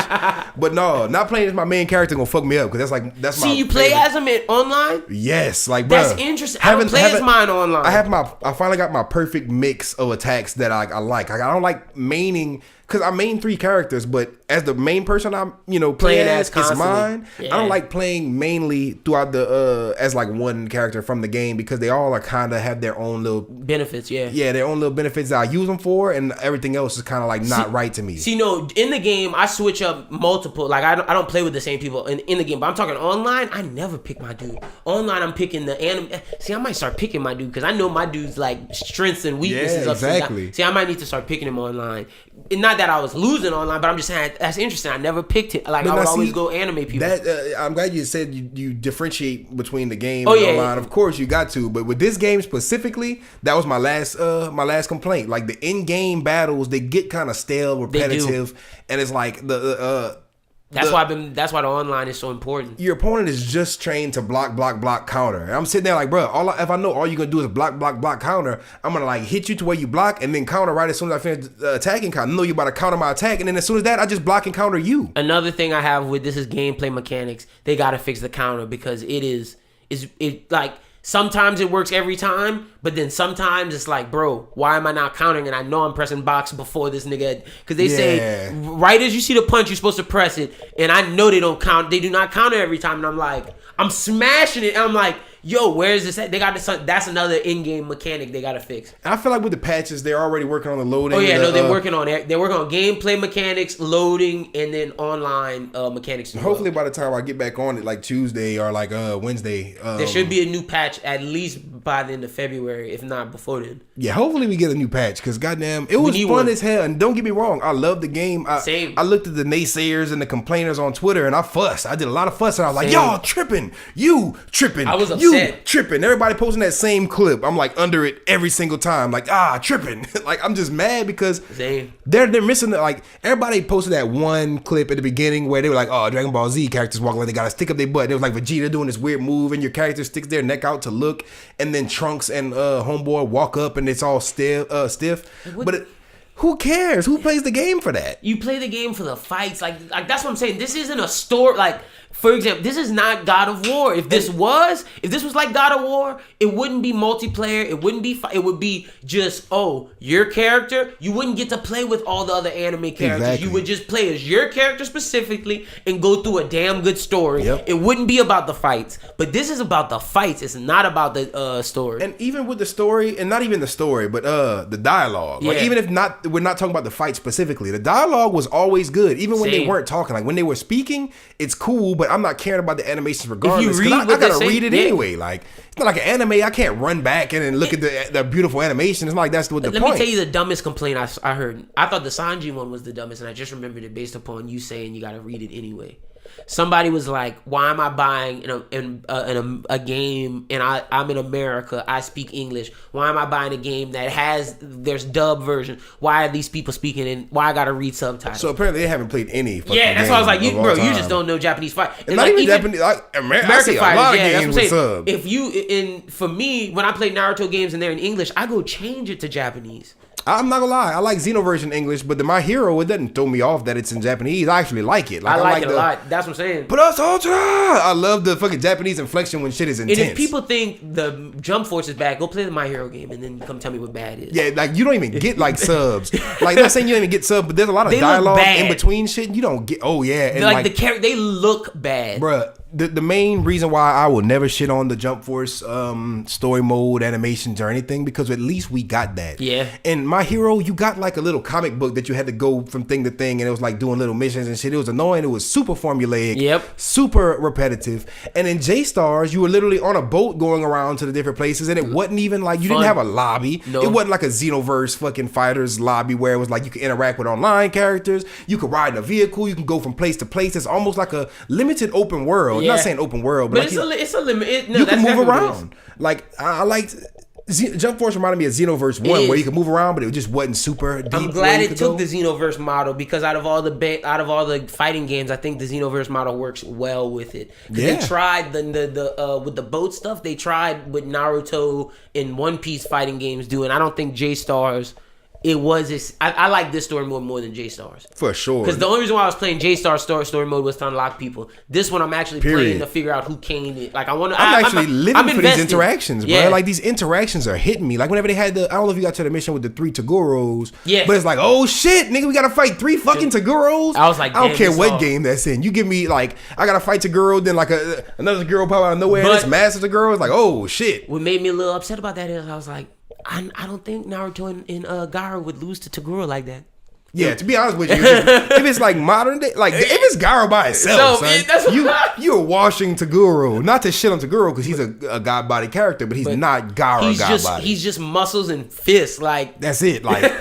I mean, 3 Taguros is a badass idea. No, that's fire. But the Naruto verse and the power scaling is all over the place. I would say the Naruto verse is the second strongest verse behind the Dragon Ball Z verse. But I'll tell you one thing: the Kamehamehas are almost unmissable. It is. They're annoying at that point. Oh, that's one of my. I bought that move. I have to have it. It's like, that's the thing. I say the Dragon Ball Z moves might be the most OP. The best moves, out of a show. The Ultra move of the Super Kamehameha, whatever it's called, bro. That shit is like. This and then Vegeta's Final Flash, you don't miss. Yeah, literally, that's what a lot of people complain about too. The Dragon Ball Z Ki Blast, they just don't miss. They don't know. It is what it is. They're gonna hit and they're gonna fucking hurt. Facts. The only thing you can do is interrupt them, but you can't interrupt Goku's. You can't interrupt Vegeta's, but you can interrupt Trunks and Piccolo's. I don't know about Cell and Frieza because I don't play this. First of all, Cell has, and these are 2 characters that have the most annoying moves. But like I've never played as them yet, but I want to. Matter of fact, I have played as one of them, but the guy from City Hunter and Cell. I haven't played as Cell because City Hunter has annoying moves. Bruh, if you fight against City Hunter, it sucks. The most annoying person to like. Guns I remember all day. Was it one of the easy missions or whatever at the beginning where you had to like play against him and like 2 other people? He kept doing that fucking super move when he pulled up in the car and just hit you with the rocket launcher. I played it myself and like got my ass whooped like once or twice before I beat him. Same. And then I watched my girl play and she like was fumbling with that for like a good hour. And I'm sitting there like, bro, this is fucking annoying because I'm sitting there rooting for you. They have some missions in that game where you will lose at least twice. Oh, bro, they fuck you over clean. Like some of them, they're trained to like do. Like they counter really well. Like you can go at them with all fists. Like a lot of fighting games, I'm going in head first. That's why I was upset about the counter because they let the computer do it so freely and so it's like too much. But it's like for you, you can only get it like maybe like 3 times a game. And they talk about it like it's super easy. Oh yeah, just counter. No, and like that's the hardest thing you said. I'm always missing with my counters. It's like hard to time it. And with the game, they never miss, bro, ever. That's the thing. With the game being with the quote unquote substitution or the purple backup, with that being so limited, the counters are so important that if you like, that's why I said they gotta fix it. But that's our Jump Force those thoughts leading into our discussion. We got a bunch of questions today. But be sure to watch our first me versus Chrissa on either twitch.tv/BrosWhoThink or on YouTube. By the time you guys hear that, this should be out, if not later that day. Now let's get into the discussion. Chrissa, we got 4 questions today, bro. Ooh. Shout out to the people who sent them in. First question, I know you're going to like this one because I said it a bunch while we were watching Mob Psycho, but a moment in anime that made you cry. Shout out to Joni. Joni sent this in. A moment in anime that made you cry. I didn't look at the notes, but that's one of them. A moment that made you cry. Yeah. I thought we spent long talking about Jump Force, bro. I'm a crier when it comes to like emotional moments. With some of the ones in anime that made you cry. All right, we can go back and forth. You say one, I'll say one. spoiler alert. 'Cause I know you're not there yet. I know. Yeah, just try to hold it for me, please. I'm not gonna like go in detail, but the Ace, whatever Ace died on One Piece. Oh no, you can go in detail about that because I know about that. Yeah, exactly. Because I played the One Piece games. I thought you were about to talk about Rob Lucci. Oh no, not Rob Lucci. Definitely that arc had one too. Yeah. But at the end of the day, the fucking Luffy, I cried at that. Even though I watched One Piece years after that arc. Yeah. Like I watched One Piece well after the like stuff. it was like in episode 700, almost 800 by the time I started One Piece. Real. So I've been heard about Ace. I'm like, spoiler, who cares? I'm not gonna watch One Piece anyway. Fuck One Piece. When I finally decided to watch it, I watched it going in there knowing what was gonna happen, knowing like the fucked up situation, watching the longest arc of all time with the Impaled Down arc and Luffy in prison. That shit was so long, bro. I'm just waiting. Oh my God. It's good, but like the beginning of it is so long and drawn out. But when it gets to it, it hits hard and like it invoked my emotions so hard that I had to, and I didn't expect it because I expected what was gonna happen. I just didn't expect for it to do that to me. Yeah. Because it's like watching certain things. Like whenever I'm watching like old like series, whenever I could rewatch it a million times, and that same part's gonna get me every time because it's impactful. Yeah. It was just you realize the impact of what happens in One Piece. I'm not gonna speak on any more about One Piece because I don't want to spoil anything for you because there's a couple more, bro. Yeah, no, we talked about that. One Piece has made me shed genuine tears, like to the point where I was like, "Damn, son, these characters." I did not think shit was gonna happen like this. You know I will say this: after watching One Piece, I have a new respect for Oda and what he does with his characters and how. And this is something that I was gonna wait to talk about, but we could do it now because it fits more with this. But I was going to come at the internet because there are a bunch of hypocrites because everybody talks bad about the Naruto fillers. But One Piece has a lot of fillers. Facts. And I think some of those moments that are really impactful in One Piece, for example, happen like in Skypiea. I felt some stuff when you find out the snake, everything about the snake that happens with Nolan Blanc in Calgary and all the stuff that happened in the past with the monkey, and then when Luffy finally rings the bell, it all connects. But it took so many episodes to get to that connecting point, and that's something that I want to be like, One Piece filler is just it's a lot. And I'm like, do you need all that filler to get across that powerful emotion? And that's something that I have yet to figure out about One, because some animes can do it with less, but he puts a lot of filler to get across his thing, and I still don't know if all that filler is necessary. A lot of filler in any form is unnecessary to me, unless it's like Dragon Ball filler between arcs, because that's just between arcs. It's bridges between, like, Dragon Ball is the type of show that just drills in as many fights as possible and it tries to link them together as quickly as possible, like from arc to arc. But in series like Naruto and One Piece specifically, there is absolutely no need for any of that filler. And the One Piece filler, I get it. It helps with the world building. It makes it feel. It goes along with the theme of the show. But I could do without it. Like the Foxy filler, I could do without it. Oh, say that's where I'm at right now. The One Piece filler, the big chunk of filler in the original Naruto before you get to Shippuden, right before the last episode, the Naruto and Sasuke fight, that you had to go through a fucking ocean of filler. That was too much, bro. And it was unnecessary. I didn't give a fuck about none of those missions. Nobody went on, bro. It was all bullshit missions because everybody was waiting just to see what happened next. And the Infinite Tsukuyomi, some of them hit, like the Itachi hit, but they had like at least 5, 6. That was like, bruh, it was like 10, 5, 6, 10 episodes. I was sitting there like, kill me, dude. 10, really, dog? This is what you got me watching. The story of Tintin. That shit is, I remember that shit. That shit was hilarious. It was like 6 episodes. One episode of Tintin is too much. No, you gave us like 5 or 6? I was so mad. That just made me like, One Piece is such a great series if you make the conscientious decision to watch it. No facts, and that's where I'm at with it right now. People look at One Piece and Naruto and be like, "I'm not watching it." But you got to. You got to skip the filler, man. Like if you skip the filler and get to the meat of the story, you're gonna get some of the best stories of all time. But you're not gonna spend that long. If you don't skip if you're one of the people like me that doesn't skip filler but just complains about it, I will say you'll get like, it makes the One Piece story. By the time you get to the end, it's like, that was too much, but like, man, I feel all the feels right now. I watch One Piece filler because people told me the filler was better than Naruto filler. And I'm like, I'm not watching the One Piece same. filler. And it's literally the same. I was sitting there like, y'all made me feel like the filler was gonna at least be bearable. That's my point. Shit was unbearable. It's the same. Like anybody who says Naruto filler is better than One Piece filler or One Piece filler is better than Naruto filler, they're lying to you. It's the same. And Dragon Ball didn't have a lot of it, but let me clarify too. The filler, like the Hercule going Super Saiyan type little episode, whenever Goku did the tractor, like there's the slice of life episodes of Dragon Ball Super are necessary, but like the baby Vegeta, the copy Vegeta filler. That's exactly what I was gonna say. That was possibly the worst filler of all time. Like even though it was just 2 episodes, it was like that was so purposeless. Like you put that in there to piss everybody off. But back to the question. Chrissa said, "Oh yeah, we digress." One for me, I have is from Naruto. Pain, man. And you could say either Jiraiya dying made me cry, as well as when Naruto finally beat Pain and he's walking back to the village and Kakashi catches him and all the village runs up to him because it's now they finally acknowledge him. That made me cry, man, because like seeing Naruto from as a kid and growing up with him in life, like as he grew up, I grew up, and to see the village finally accept him as like he's the powerfulest ninja in this village, it was only right. So those were two moments in Naruto specifically that made me cry.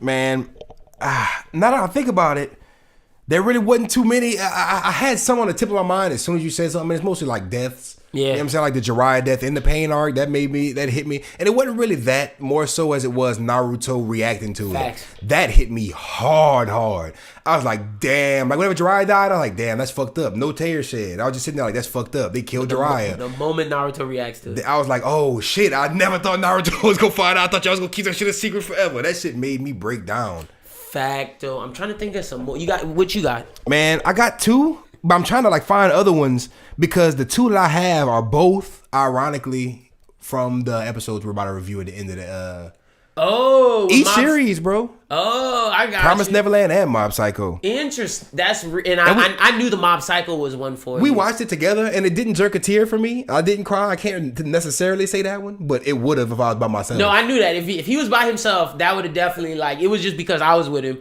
But if he was by himself, it would have happened. And I definitely watched because we're about to review episodes 6 and 7, right? Or 5 and 6. No, the 6 and 7. We're about to review 6 and 7, right?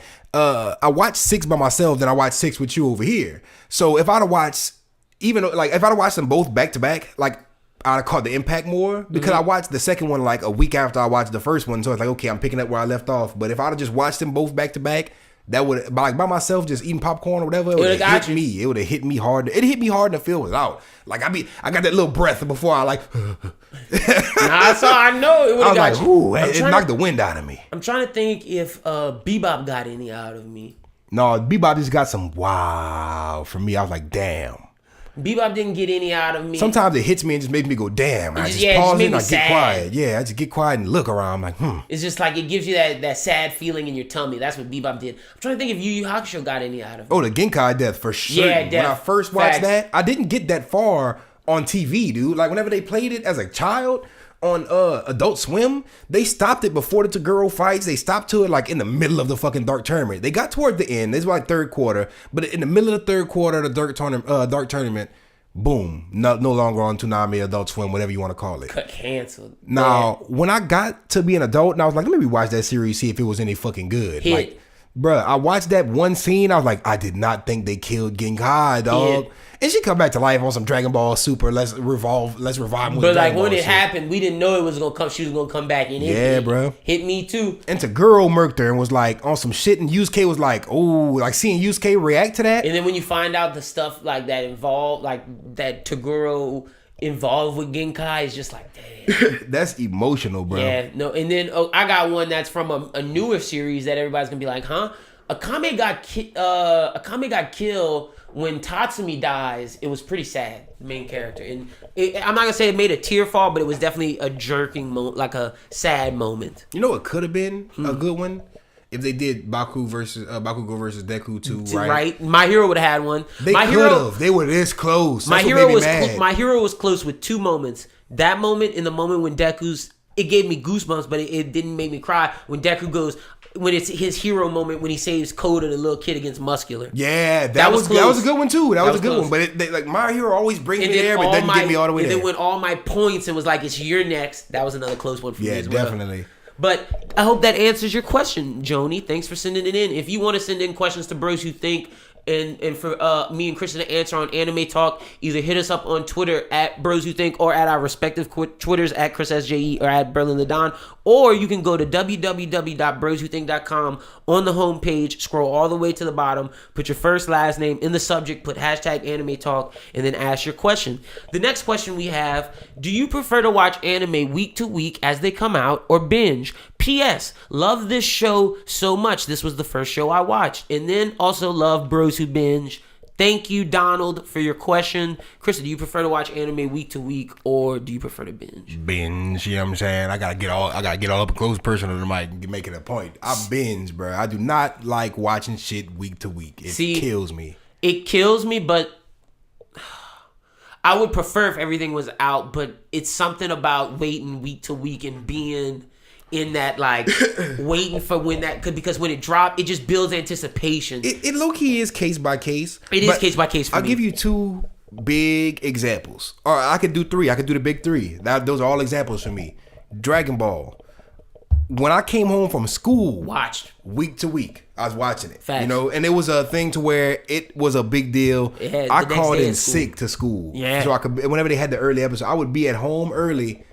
I'm sick. My mom would be like, go lay in bed. I'm like, let me lay on the living room floor so I can watch the TV. Super, week to week. I kind of said that about it being annoying earlier. They're like, oh, they building it up for the next episode to be super badass. Boom, Rembrandt episode. Then you gotta wait next week for another episode.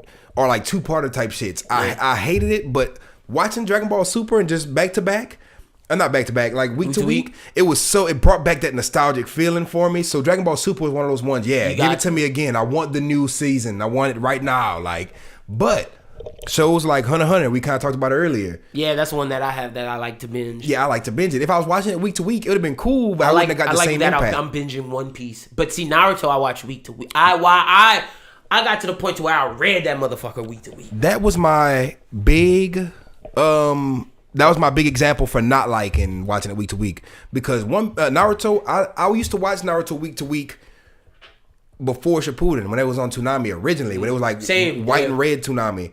I was watching it and I was like, okay, this is cool.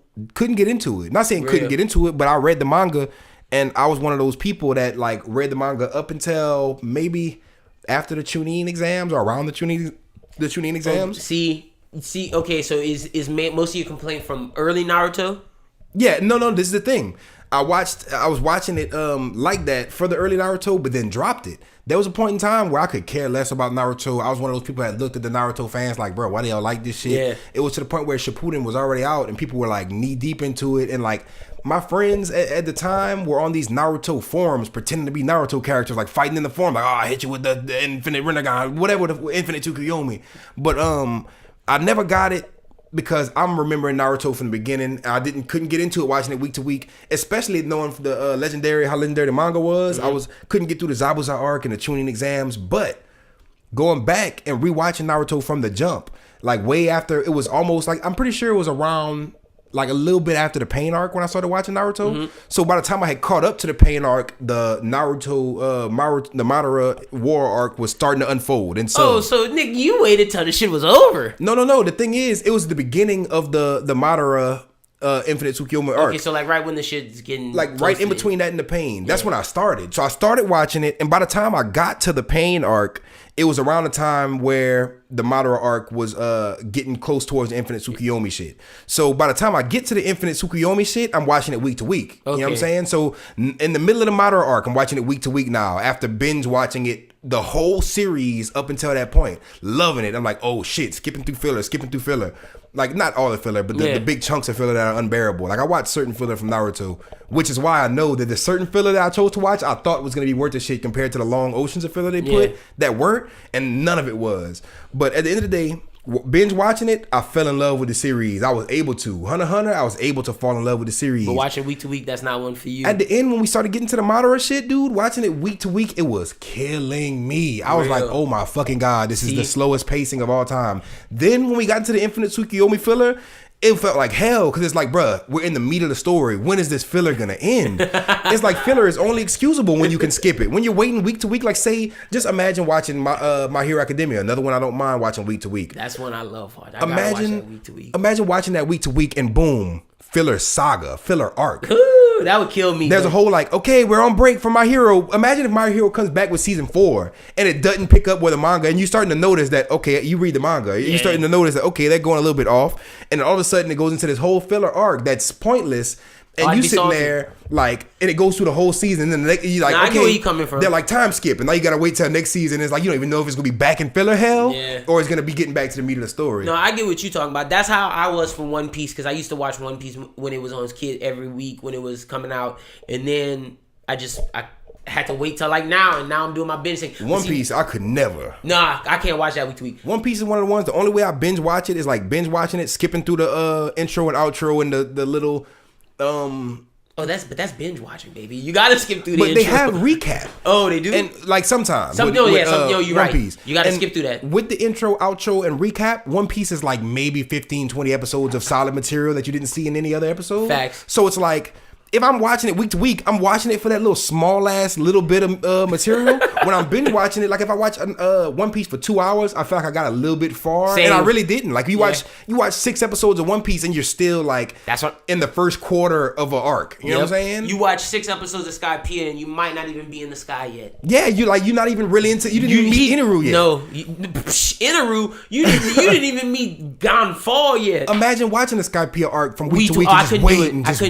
I couldn't do that one. My Hero, I can do week to week. Promise Neverland, I love doing week to week. My Black Clover, I watch week to week. Even though Black Clover's doing that filler shit right now. Well, you can watch it week to week right now. Well, like, yeah, I watch it week to week right now. But I binged it first. At first, I couldn't watch it week to week. The ones that we reviewed too, Radiant and Goblin Slayer. Goblin Slayer was a good one week to week because I didn't know what was happening. It was always enthralling. Like having Goblin Slayer, because that's another thing too. Usually when you binge, that just the show's already out already. You have to deal with spoilers. See, if I'd have binged Goblin Slayer, I don't know if I'd have liked it. You probably wouldn't have got the chance because, like, let's say right now we would have just found out about Goblin Slayer.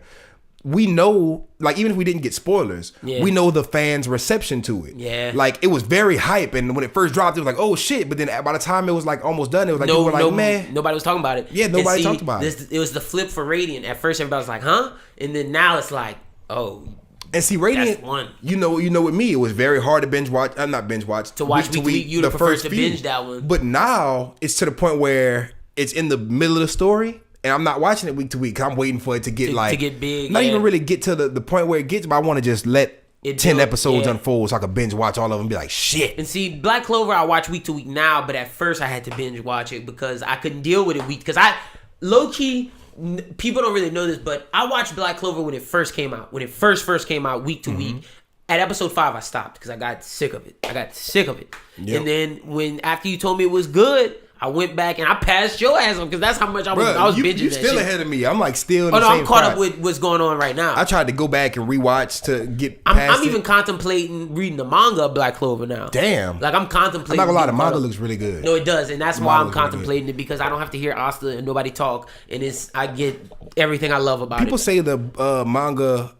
Like the anime ruined the manga. I'm not saying ruined the manga, I've seen a lot of comments about that one. If the manga is that much better than the anime, then it's definitely worth the read. Yeah. But I got 2 last examples before you know what I'm saying. And this one, get to the next topic. These 2 examples kind of go hand in hand, but I don't know how I would feel about watching Death Note week to week because that was one of the series that, like Hunter x Hunter, once I got into it, I couldn't stop watching it. I think you would like it because of what I think you're about to say. Oh yeah, you know where I'm going with this. If you like Promise Neverland week to week, you would love Death Note. Bro, Promise Neverland week to week is like you got to do it. It's almost unbearable because I'm about to start diving into the manga. You know what I'm saying? Yeah. But the thing about it is, but you build that hype week to week. I'm not mad. It's like intense. It's like I wait for Thursdays to be like, oh, new Promise Neverland. It's Promise Neverland Day. Yes, that's how I know. And that's how I am with Dororo on Amazon. Dororo. Every Monday. Gotta watch it. New episode on Amazon. And I know you know all the other anime I've been watching, like the Hinomaru Sumo, SSS Gridman. You wait for those. I stopped on them. Yeah, because you gotta let them build. I let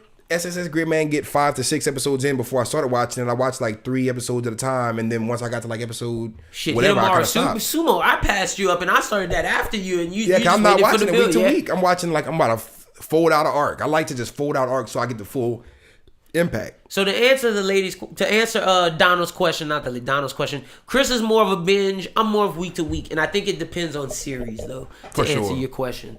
Next question: do you guys rate anime based upon how much you personally enjoy it, or do you rate it based upon its quality? This is from Tommy. Thanks, Tommy. For me, at least, I think for this show in particular, I will preface if it's something I think is doesn't necessarily have great quality, but I personally enjoy it. I'll preface that. But in terms of if I'm just like looking for something for me, like how when I'm watching something, how do I judge it? I judge it based upon if I like it, I'm gonna keep watching it. But once I like you, to determine where you fall in the lexicon, that's when I start judging by quality. Yeah, that makes a lot of sense. That's like a good rating kind of. That's why, like, if I like you, I'm gonna keep watching you, and then after I like you, I'm gonna really start paying attention and deep diving to see how you fall among the lexicon of others. Mm-hmm. That's at least with me. How you do it? For me, it's just like how. Does it make you feel? Yeah, how invested can you get me? Because I'm one of those people, bro. I got like a short attention span. Yeah. The reason why it's so hard for me to watch shows like I'll say Radiant is an example, just because it starts off as a slow burn. Things like Full Metal Alchemist to me is hard to start because it's all about how it starts. If not saying starts, but if it can get me, like Promised Neverland, Death Note got me from episode 1, episode 2. Shows like One Piece got me from the first arc. I was into the characters, and then from there they took me and they just kept me on a ride. There was not really a sharp spike downward in quality and my enjoyment. And shows like Hunter x Hunter, I know a lot of people, and this is my personal opinion, but I know a lot of people when I first got into Hunter x Hunter, I didn't want to watch it because a lot of people compared it to Yu Yu Hakusho and said it was better. It was what, me, Yu Yu Hakusho being my number one, it was hard to accept that something could possibly be better. And getting into it, I'm sitting there like, okay, this could possibly be better. Yeah. You know what I'm saying? But there are two big things that makes it not better to me, and that's how I feel like I rate the quality. Yeah. One, it's not done and I don't see an end. You know what I'm saying? If there's an end in sight, if it's the length matters. If it's too, and not saying length as far as Naruto, because when you cut out the filler, Naruto front to back is necessarily that long. Yeah. To me, with Hunter x Hunter, the Greed Island arc was canon. It was necessary for the story, but it was not enjoyable for me. Ooh, you didn't like interesting. Man, whenever they were playing dodgeball, it was cool. Whenever they were playing with the cards and the whole MMORPG kind of thing. Especially after Phantom Troop, I get that. And bro, they built it up like the scaling. I mean, the stairs were there. Yeah. Like the Hunter exam arc, it was slight work, but it was intense before you saw everything else. Before you saw everything else, it was like, ooh, the Hunter exam is crazy. And then it's like you building slowly. Yeah, then you get the York New Arena arc, and it's like, oh, this is getting better. And it's like it shits on the last arc, but the last arc was still good. But then Greed Island, I get that it declines a little bit. I was sitting there like, what the fuck? And then length should affect it. Then you get that big long Chimera Ant arc, and it's legendary. Then right after that, you get another short legendary arc, and then it's over. Where you elect whatchamacallit president? With the shit with Killua's sister. Oh, that shit. Okay. It's legendary, but at the same time, it's small. It's not more impactful than the Chimera Ant arc, and it cuts off right after that. And we haven't had a new episode of Hunter x Hunter since like 2013, maybe. Facts. Now that's affecting the series. You can't, first of all, say a series is better than another series if it's not even done.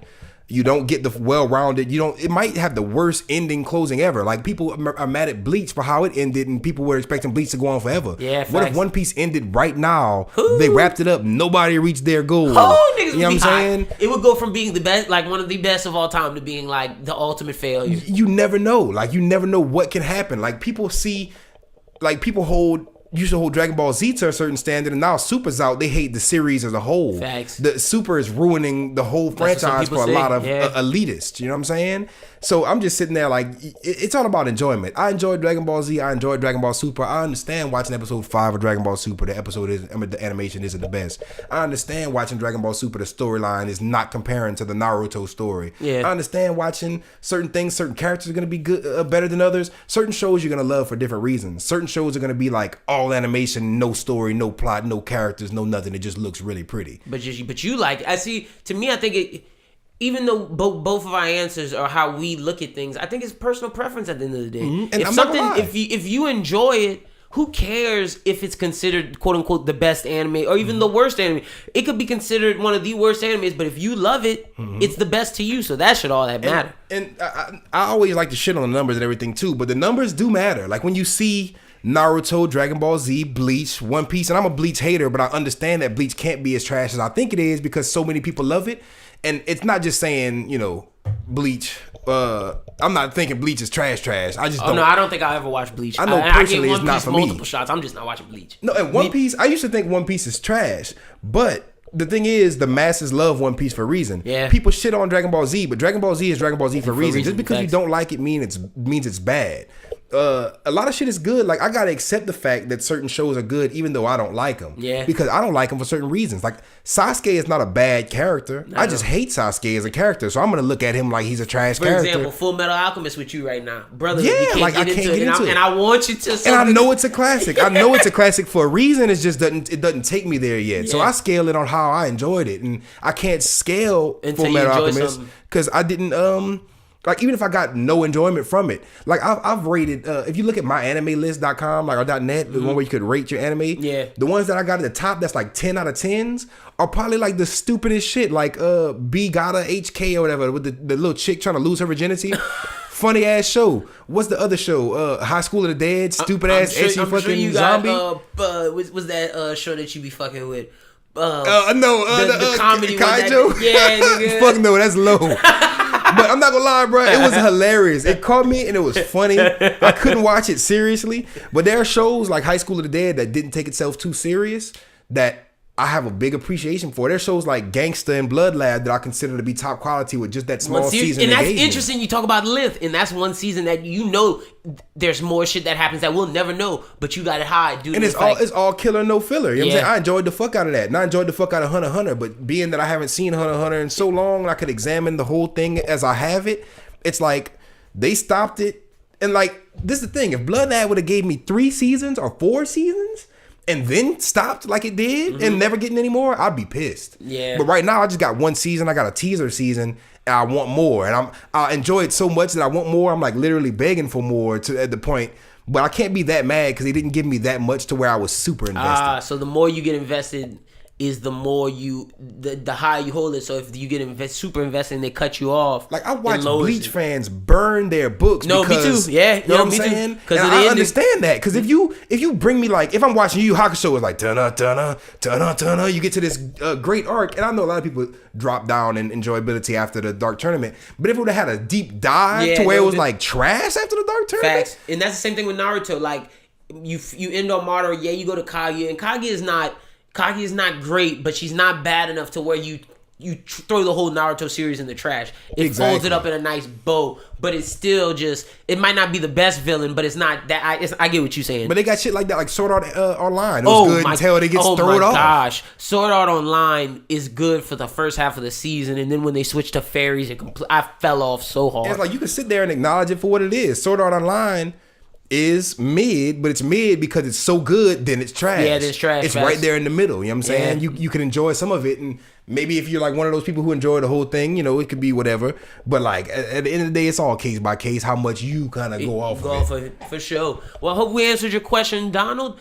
Tommy, we did Donald on the last one. Sorry about that, Tommy. I hope we answered your question, and thank you for sending in a question. The final question we have is from Will. Will asks, could you give some examples of what you guys think is some of the best world building in anime? I love this question. Yeah, this is a good question. My first off the rip is the anime I've been watching most recently, One Piece. I think the world building in One Piece is phenomenal. What Oda does by taking real life situations and folding it into his story, flawless. Yeah, I think that's my favorite thing about One Piece is the world building. Yeah, One Piece, the world building is incredible. And see, I would say Dragon Ball Z's world building is great. We gotta throw all the 3. We gotta throw the big 3 in there. See, but maybe not Bleach. Okay, can we say Dragon Ball Z's world building is great when they don't fulfill on it?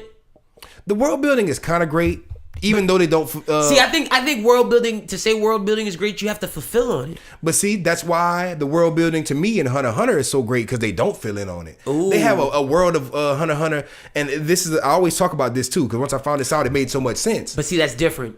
because let me finish your point, but I know why you're about to say it, because you don't see the Hunter x Hunter shit. You're left to your imagination. Exactly. The DBZ shit they tell you, but they don't do anything with it. Yeah, you're right. But see, the thing about it is, that there's a Saiyan planet called Salad or whatever the fuck Kaba's living at. Yeah. They gave you that Kaba is from the planet. They gave you that planet also bred Kefla and not Kefla, Khalifa and Kale.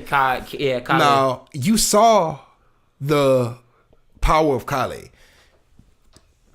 She was like Broly tier. Yeah. You saw the potential of Khalifa. She went Super Saiyan like nothing. 2, yeah. Super Saiyan 2, like nothing. Now those are the only Saiyans you've been introduced to. Think about all the other shit that they had. They could fill in the gaps later, but think about. There's probably more strong Saiyans on. This is me giving Dragon Ball too much hope, but it's just me having faith in the world, knowing that how the surprises the world threw at me already. Facts. You know, like you. There was a point in time where there was no Beerus, and now there's Beerus. They're always. I think Dragon Ball Z does more on the expanding of the worlds than they do on the actually delivering. See, yeah, okay, they do expand, but they might not fulfill on it, and I think to class, they're good at getting us there, but they don't execute it. Yeah, but it doesn't seem finished to me. I feel like it doesn't seem full. You know what I mean? No, I get that, and to me that's why when they ask me what the best examples of world building, I can't. DBZ built a great world, but some of the stuff you can't put us out there for some things and then don't fulfill. Perfect example: Gohan was supposed to be stronger than Goku at the end of Cell. You don't fulfill on that. You let him fall off, and you don't give any explanation on it besides he went to school. You don't build that world. Let's look into Super. You at Super at this point. Right now, we know about all the Tournament of Power stuff. Everything that is, even when you're in the Tournament of Power, the way that it looks is you think the Grand Prix, you think this, but it just went how it's. You know what I mean? It just went how it always goes. There's a hierarchy. Yeah, but the thing that there's so much world, like there's the Namekian world to explore. There's different universes to explore. But but the thing is, they don't explore. They don't explore it that much. They explore it just enough. But things like the Naruto universe, I feel like the Naruto universe is complete. I feel like we don't see anything of Naruto that's not there. Facts. And I feel like that's low key a problem. But I also feel like that doesn't take away from the world building, because people can literally jump into that world so freely and just. Like there are people who are like Naruto heads to the point where that's their favorite anime. Yeah. They've abandoned every other anime just to be into the world of Naruto. And to that point, the fact that you know where everything is, they expand. I'll give Naruto. I'm not gonna say it's the best, but I'll say it's up. It would, if it's top 10, it's in the bottom. It's like in the bottom 5. But the fact that it is complete. When you first started Naruto, you knew there was other villages, but did you know that? Oh, we have the lightning. We have all, like, you didn't expect all. So they executed on their promise on expanding and showing you what you expect, and they went in those villages. We saw people in those villages. And see, I think, like, I get, like, your point with it. They're, like, definitely filling in the outline. They're, like, not just drawing a stencil. They're, like, coloring it in. They're not just pushing, exactly. They're not just keep pushing the stencil further and further without coloring in their lines. Like, Dragon Ball Z has, like, a big stencil with no colors. Like, it's just, like, a bunch of thin lines and white. Yeah.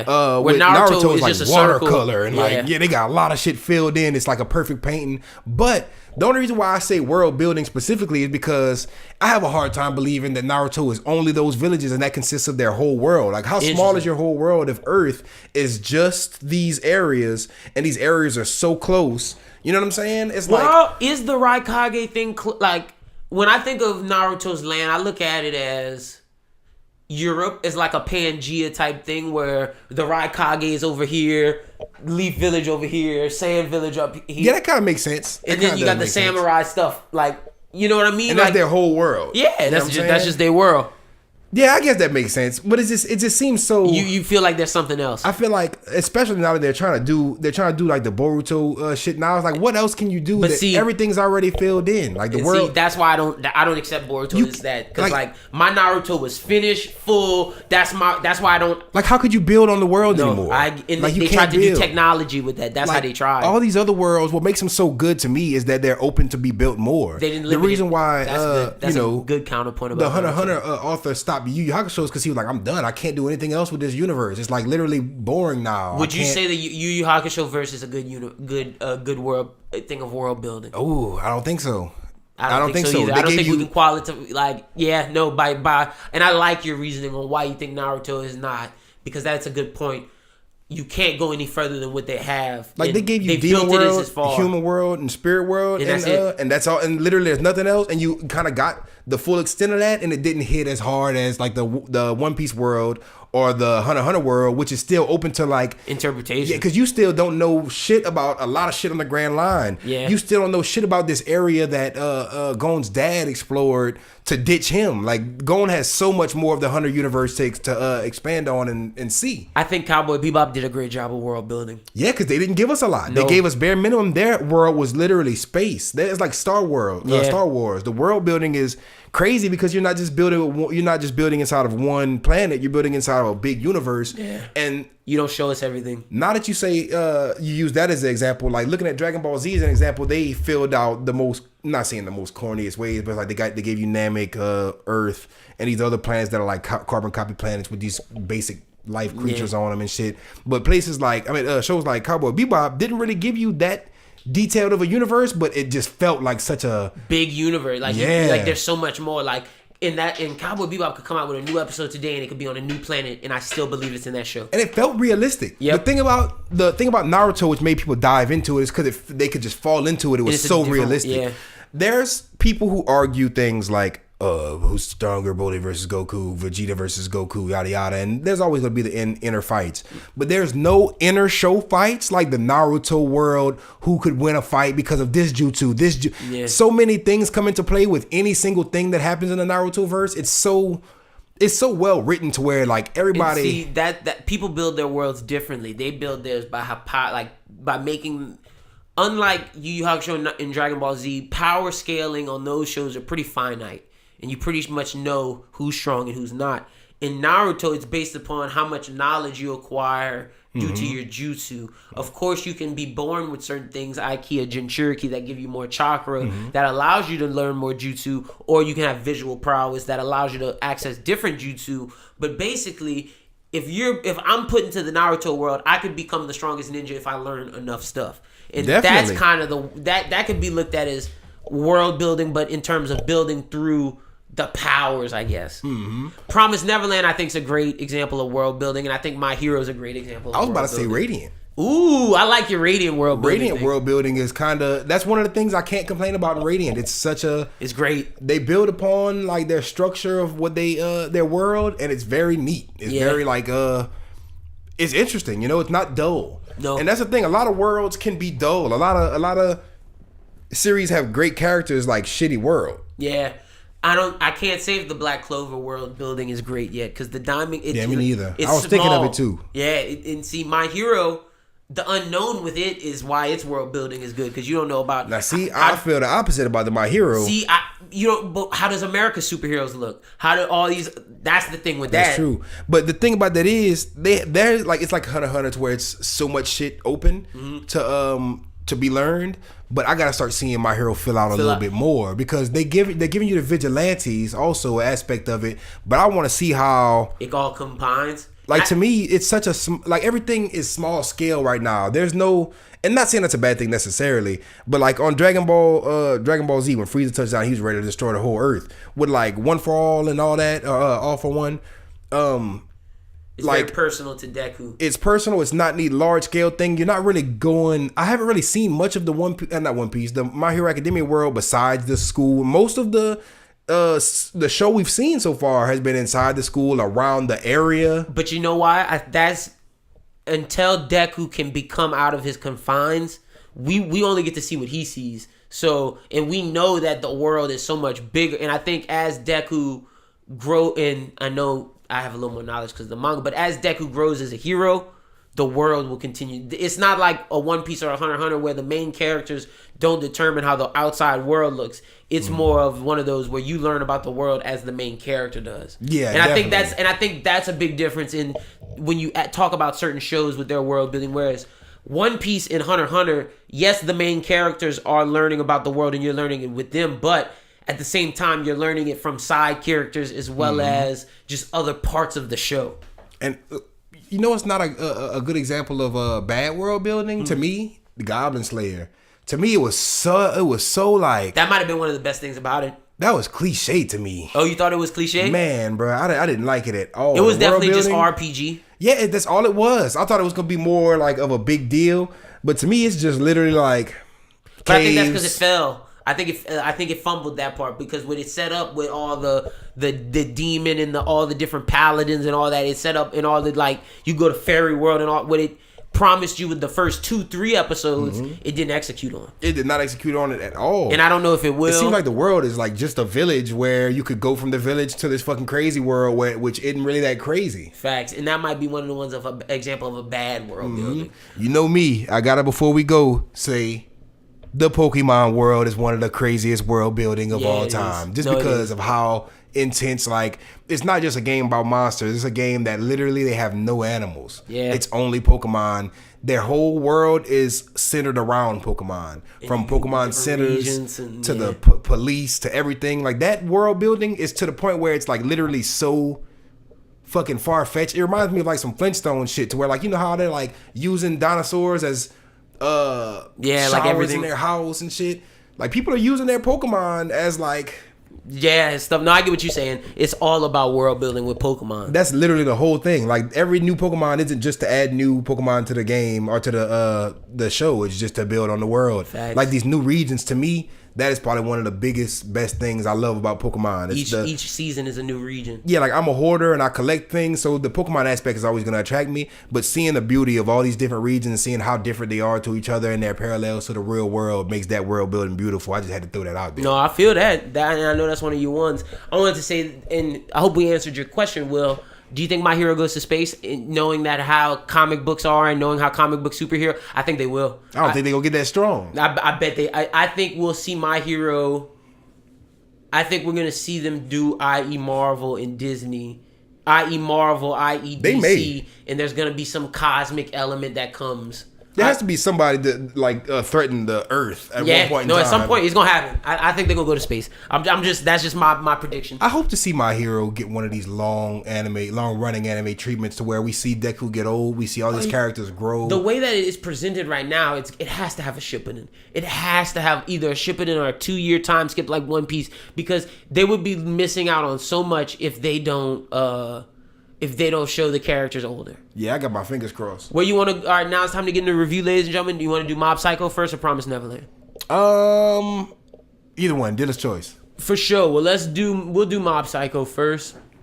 Ooh, a goodie. Because we just watched that one. Yeah, no, they're both freaking amazing shows right now. Bro. Oh, bro. I can't wait to tell you the reasons why these motherfuckers almost got tears out of me. So, with Mob Psycho, we got episode 6, Poor Lonely... Whitey, after hanging out with the Body Improvement Club and Telepathy Club, Mob starts to feel joy like he'd never felt before. One day while he's having fun with them, he gets a call from Regan spoiling his fun. Mob asks to stop summoning him all of a sudden, and Regan just handles the situation in his usual overbearing manner.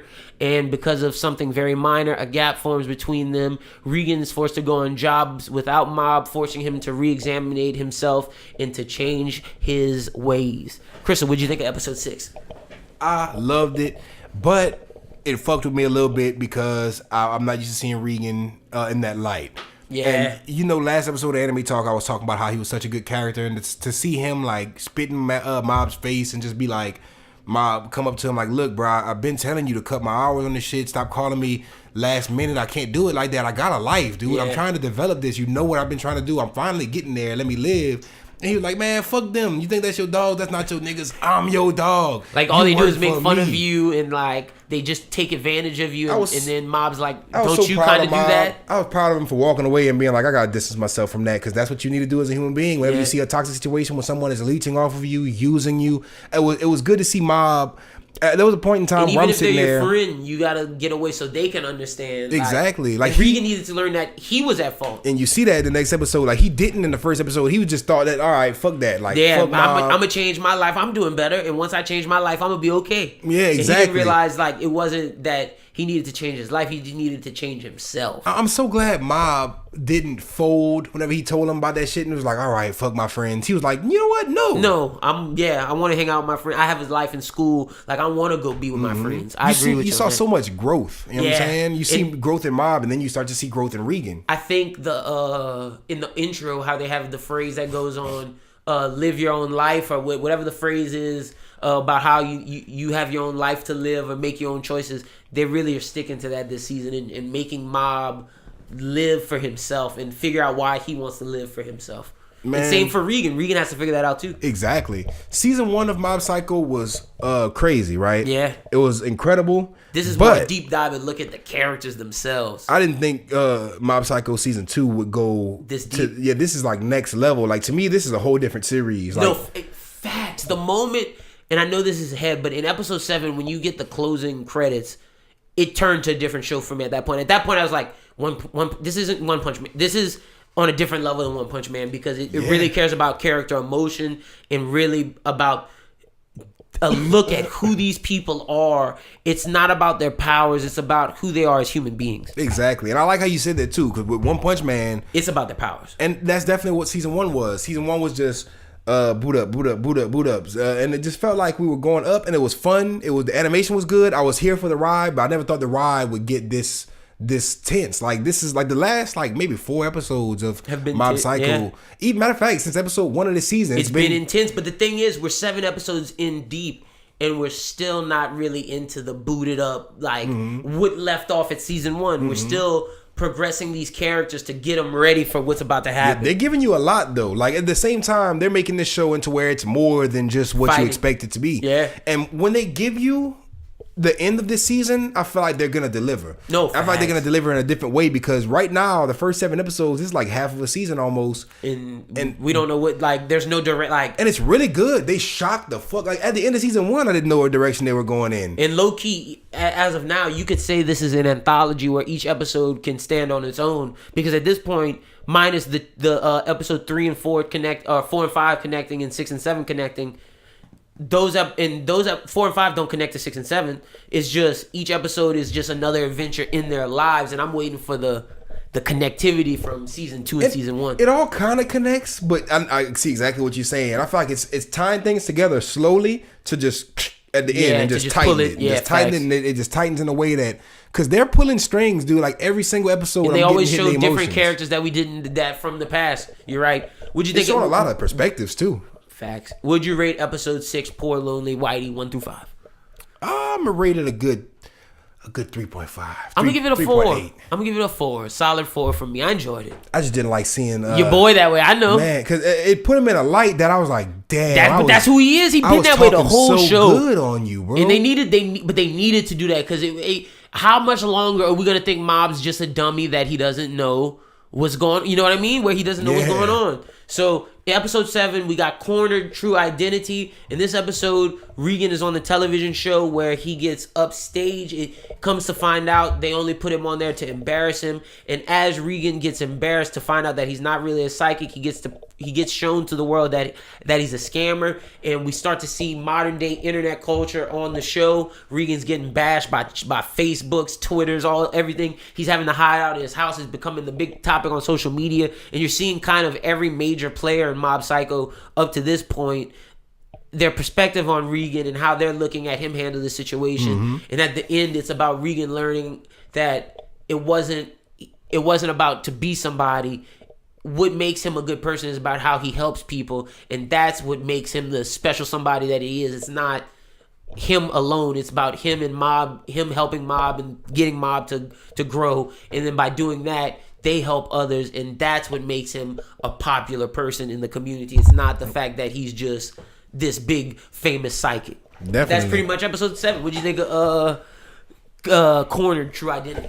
Man, another one. This one hit harder than the first one. This one fucked me up, because it was like you said, it was just whenever you set me up for it, you was like, you gotta pay attention to this shit. And I watched it and I was like, it's like getting punched in the stomach repetitively. It's like, it's one of those episodes of television where it's like, damn, I don't want to watch this because it's so awkward and it's so painful for the person that everything's happening to, but you just kept having to watch it. That was the most painful thing to watch, especially being that I'm so attached to the character. Like, I like Regan almost more than I like Mob. Yeah. I'm not saying I like him more because I love Mob's development. I like Mob more, but Regan is my favorite character as far as just, I'm always enjoying it when he's on the screen. There's no dull moment with him on the screen.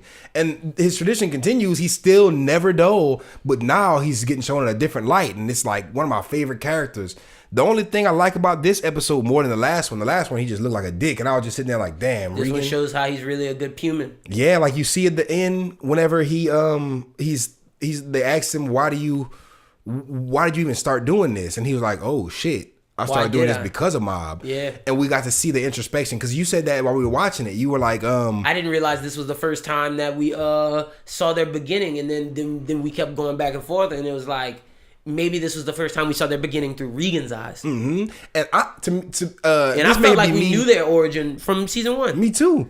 But to me, whenever I first watched it, I assumed that Regan had been doing this before Mob. Yeah. Mob may be the sole reason why he's doing this. Well, why he kept still doing it, because he was going to stop. Yeah, exactly. Because he was just doing massages. Yeah, exactly. Like, he went full with it. Psychic, yeah, with Mob. Mob's the reason for that. You know what I'm saying? So it's like, he thought that he was helping Mob grow, but in turn, Mob helped him grow as well. Mm-hmm. And vice versa. He helped Mob grow, but Mob helped him grow way more. No, facts. They helped each other both. This episode, for me, got to get a 5. Yeah, this one's definitely a 5. Just especially with the end part, whenever Mob let him know, like, hey, bro. Like, I know you're a good dude, bro. You're still my dog, bro. Like, I know you are being a jerk right now. I know we're seeing eye to eye. That's why I liked in the last episode, before we get to this, when he said, he was like, I'm gonna distance myself from him for a while. He wasn't like, fuck that. He wasn't like, fuck Regan, I'm done with him. It's a wrap. He played me. I'm sick of him. He was like, look, I'm just gonna distance myself from him. He's my boy. If he's really my boy, he'll come back. I gotta be without him for a little while, because sometimes you literally have to do that to people. Sometimes people will suck you dry. People will use you and abuse you, and they'll love you, and they won't think they're doing anything wrong. Yeah, they don't think they're doing anything wrong. And they'll have to like do without you to realize how much they depended on you, and how much they used you, and how that affected you, and how you leaving them affects their life now. So now they're gonna appreciate you more when they come back. Now they're gonna realize how they treat you. They're gonna take things into consideration. In facts. And it won't be something bad like if you just check the fuck out of them. You're just like, look, I gotta distance myself from you, and either one or two things happen. Usually you lose the friendship, or you find out it's a real friendship. Exactly. And that this was the defining moment in their friendship, and now true boys. I'm excited to where they're gonna go from here. And see, that's what I was about to say. Next episode, I think we booting up, because we finally see the other psychics from the last season, and that was crazy. You saw all and I like how it tied in with the guy who he shitted on with the last mission, came back and exposed the fuck out of him. I'm gonna shit on you. I was like, oh my God, no. That's what I told you. I was like, pay attention. That's that nigga. And when he did it bad, he did it bad. Yeah, no, he got it bad. Like, he was like, I might not be able to beat you up, but I'm gonna embarrass you publicly like nobody's business. And bro, he embarrassed him to the world. Like, but it got repaired at the end. It did, which was another part of what makes the episode a 5. Yeah, when he repaired it, like. But we don't even know who repaired it. Was it Regan, or was it Mob, or was it both? But even before then, I felt like he was shaking the situation pretty well with how he replied to it. He already put a seed in people's mind. They're already like, what the fuck? But at the end of it, it was like, okay. Yeah. Well, all right. We'll leave this guy alone. Did we say who do you think did it? I think it was Mob, but part of me wants to think it was Regan. But I think the show said it was a little bit of both. It was Regan telling Mob, and Mob going back to Regan, and that was... Because both of them did something, it's what saved the situation. Okay, well, yeah, that makes sense. That makes a lot of sense. Like, I think that's what they're doing. But me personally, I still have the conspiracy that Regan has powers. I'm still waiting for it. I was thinking it could have been Mob's brother out there just trying to, you know what I'm saying? But no, I don't think it was his brother, because he goes Nissan, and then we don't see his brother anymore. We never saw Mob throughout all that. So what was Mob do? He might have been watching through the television. Exactly. But I don't know if Mob's strong enough to do that through the television. That's what I don't know. I mean, I don't know if he just pulled up to the event or something like that. He might have. They were talking right afterwards, so maybe they just linked up right after the event. And, true. Because that was not explained very well either how they linked up. Like how many days that was, or if that was the same day. Who did it? Like, I want to know who the hell did that shit. Like, I want to know. I think we'll find out before the season ends. I hope so, because that was very intense, and it was much needed, and it was like one of those moments that was like, I didn't know I wanted it, but when I got it, it hit. Facts. Now let's move to Promised Neverland episode 5. 30, 10, 45. This episode is episode 5. As Norman confronts the traitor, Emma and Gilda keep a watchful eye on Mom to discover that she disappears somewhere everywhere at 8 o'clock. The traitor, Ray. Man. How you feel about that? Whenever I didn't know who the traitor was, and like, you know what I'm saying? I was sitting there like, who could it possibly be? I did not expect it to be Ray. Whenever they dropped the bomb on it, the episode before this one, yeah, I was like, Ray? I was like, no. Say it ain't so. You know what I'm saying? I love this character. But then seeing why. Yeah, he did it to save them. Yeah, he's not a scumbag, because I'm sitting there like, don't tell me Ray is scum. Yeah, when I first read all this, I was like, damn, so he's really working with Mom? Like, he not going, it's now like a really cat and dog thing, but now when the explanation is, it's like, no, he was doing that to protect them all along and escape with him and Norman. Crazy, bro. Like, that is super wild. The fact that he is Mom's eyes and ears is very weird. Yep. It's very I'm surprised she's putting a lot of her trust in him, to the fact that to the point where she doesn't have any kind of security around the house. Like, I'm not trusting these goddamn kids, especially just one kid. Like, why would she not think he was gonna do whatever's best for his best interest? You know what I'm saying? I'm bugging the fuck out of the house. Cameras, audio equipment, a tracker is not enough at this point. These kids could literally conspire against you, and you would never know, because you think you got a mole. And she may have a mole, she may not. The thing about it is, I don't see Mom being this goddamn dumb. Yeah, no, and that's the thing. This whole episode is mostly them talking about what they're gonna do with Ray and explaining to Emma, like, Ray's this, and explaining to Gilda about Ray, and they're basically trying to plan their escape, and it's just Ray's now the eyes and ears inside. And the episode ends with Don and Gilda, as they learn about it. Don's like, nah, I need to go figure out more, because I feel like they're lying to me. And he wants to go search Mom's secret room. They don't let him, and he does. And as they enter, that's the next episode. No, that's this episode. That's how it ends. Yeah, he opens into the house, and he opens into Mom's room. And as they get in and close the door, they hear a knock, and the door opens, and we don't know what happens. And that's how the episode ends. Oh yeah, you right. And that was how that made you feel in that part. At that part, I remember I was watching it with my girl. She was like, who could it be? Who you think it is? I was like, oh, I think I know who it is. Who you thought it was? I was thinking it was going to be one of the other kids. Because the thing is, you're supposed to think it's Mom. I'm pretty sure you're like, oh shit, they're caught. I'm thinking it was one of the other kids. You know what I'm saying? Well, you was right. But I was not thinking it was Phil. You know what I'm saying? And see, I love this, because y'all need to pay attention to Phil. Because Phil is very, I'm not going to say why he's important, but as the show, just keep an eye on Lil Phil. Man, and he seems smart. They show him a lot for a reason. And we'll get into a little bit more why he's smart in episode 7. But that's pretty much all that happened in episode 6. It was just them talking about why Ray's the traitor, and explaining like what his decision was, and explaining it to Emma and Don and Gilda, and really getting forward to move forward with the plan. What'd you rate episode 6? I'm gonna give it a good 3 on just enjoyment. Yeah. Just because the beginning was a little slow. It wasn't super slow, but it was just like a lot of exposition. It was a lot of talking. It was a lot of explaining. It was a lot of just. This might have been the slowest episode of the season. No, but it definitely needed to happen. The progression, everything that got exposed, it was like, damn, what the fuck? Oh shit, what the fuck? But as far as, just what had happened, it was kind of calm. It was like, okay. Like, the whole time I'm getting hit with the what the fucks, I'm sitting there like, the only time I had like a real jump scare was at the end when the door opened. I was like, oh, who is in the door? It was not too much horror that episode. Yeah, and it wasn't too much suspense either. It was like they were talking about a shit, and it was just like a lot of secrets getting... It wasn't like a lot of what's going on. It was a lot of them telling you what's going on. You're not sitting there like in the dark about a lot of shit. It was a lot of things getting brought to the light. I like a lot of the times whenever the shit that gets brought to the light comes out in a natural way, and it's just like, oh shit. Like at the end, you know what I'm saying? At the end of the last episode, how he was like, yeah, it's you, huh, Ray?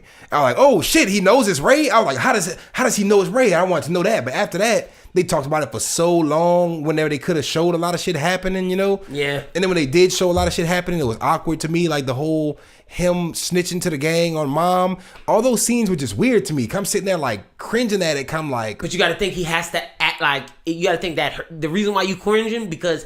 That's how he feels, because he loves them, but he has to do that. But I'm saying, like, how's Mom falling for that? Oh well, you got to think that why would you, if you're the leader of that, why would he lie? You know what I mean? You got to think, like you got to think, why is he? Because at the end of the day, if you find out he lying, he's dead.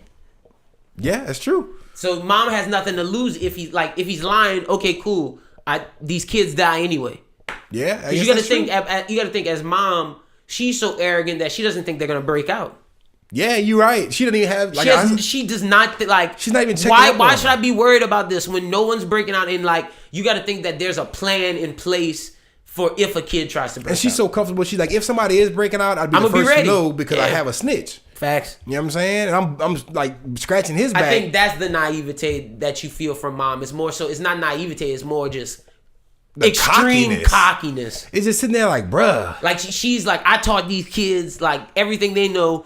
I can out chess. I play them in chess every day. I can out strategize them essentially, and that's pretty much episode 5. I'm gonna give it like a 3.5 as well. It really wasn't that impactful. I mean, it was. I'm not gonna say things are moving, bro. Every episode of Promise Neverland is impactful. It's just this was the slowest episode of the season. And another thing that made me not rate it super high is because what's homeboy's name? The one that went with Hilda. Gilda. Don. Yeah, I don't know why I couldn't. You don't fuck with that nigga, huh? Don is the most, and we're about to get into it a little bit more in this next episode. Episode 6. With that the one that we just talked about, that was the most annoying. I'm sitting there like, bruh, shut the fuck up. Like, stop trying to be. You are gonna fuck it up for everybody by being an asshole. You guys don't want to save Connie. I'm gonna save Connie. Yeah, what an asshole, son. It's like, sit the fuck down and follow instructions. You literally are gonna fuck this up. Yeah, facts. Let's get into episode 6, 31-10-45. Discussions for the escape plans continue. Emma introduces Ray and Norman to someone. Meanwhile, Don and Gilda take the dangerous risk, and that's them inside mom's room. I want to start off with who Emma introduces Ray and Norman to. This is the most important thing that's been said on this show so far. They're introduced to William Minerva, aka Mr. Minerva, and they do this through young Phil. And Phil's the person, because the episode opens, who opens the door? It's Phil. Yeah, it's definitely Phil. So they get saved, and they get to go explore more of mom's secret room, and we'll get to that in a second. But Phil shows Emma a book, a children's book that he's reading, and he's like, what's this patch on it? It's Morse code, and it says something. They discern the Morse code, and she starts to find other books with it. They have words like farm, demon, run, don't believe, stuff like that. In the final 2 books, one doesn't have anything on it, any Morse code, but it has the symbol. And the other has the Morse code word of promise. And it's basically them finding out that they have guides and they have at least someone on the outside that's willing to help them escape. This is huge. It's definitely a big jump. I was not expecting it, and it was wild. That's why I told you, pay attention to the owl sign. Yeah, definitely. Episode.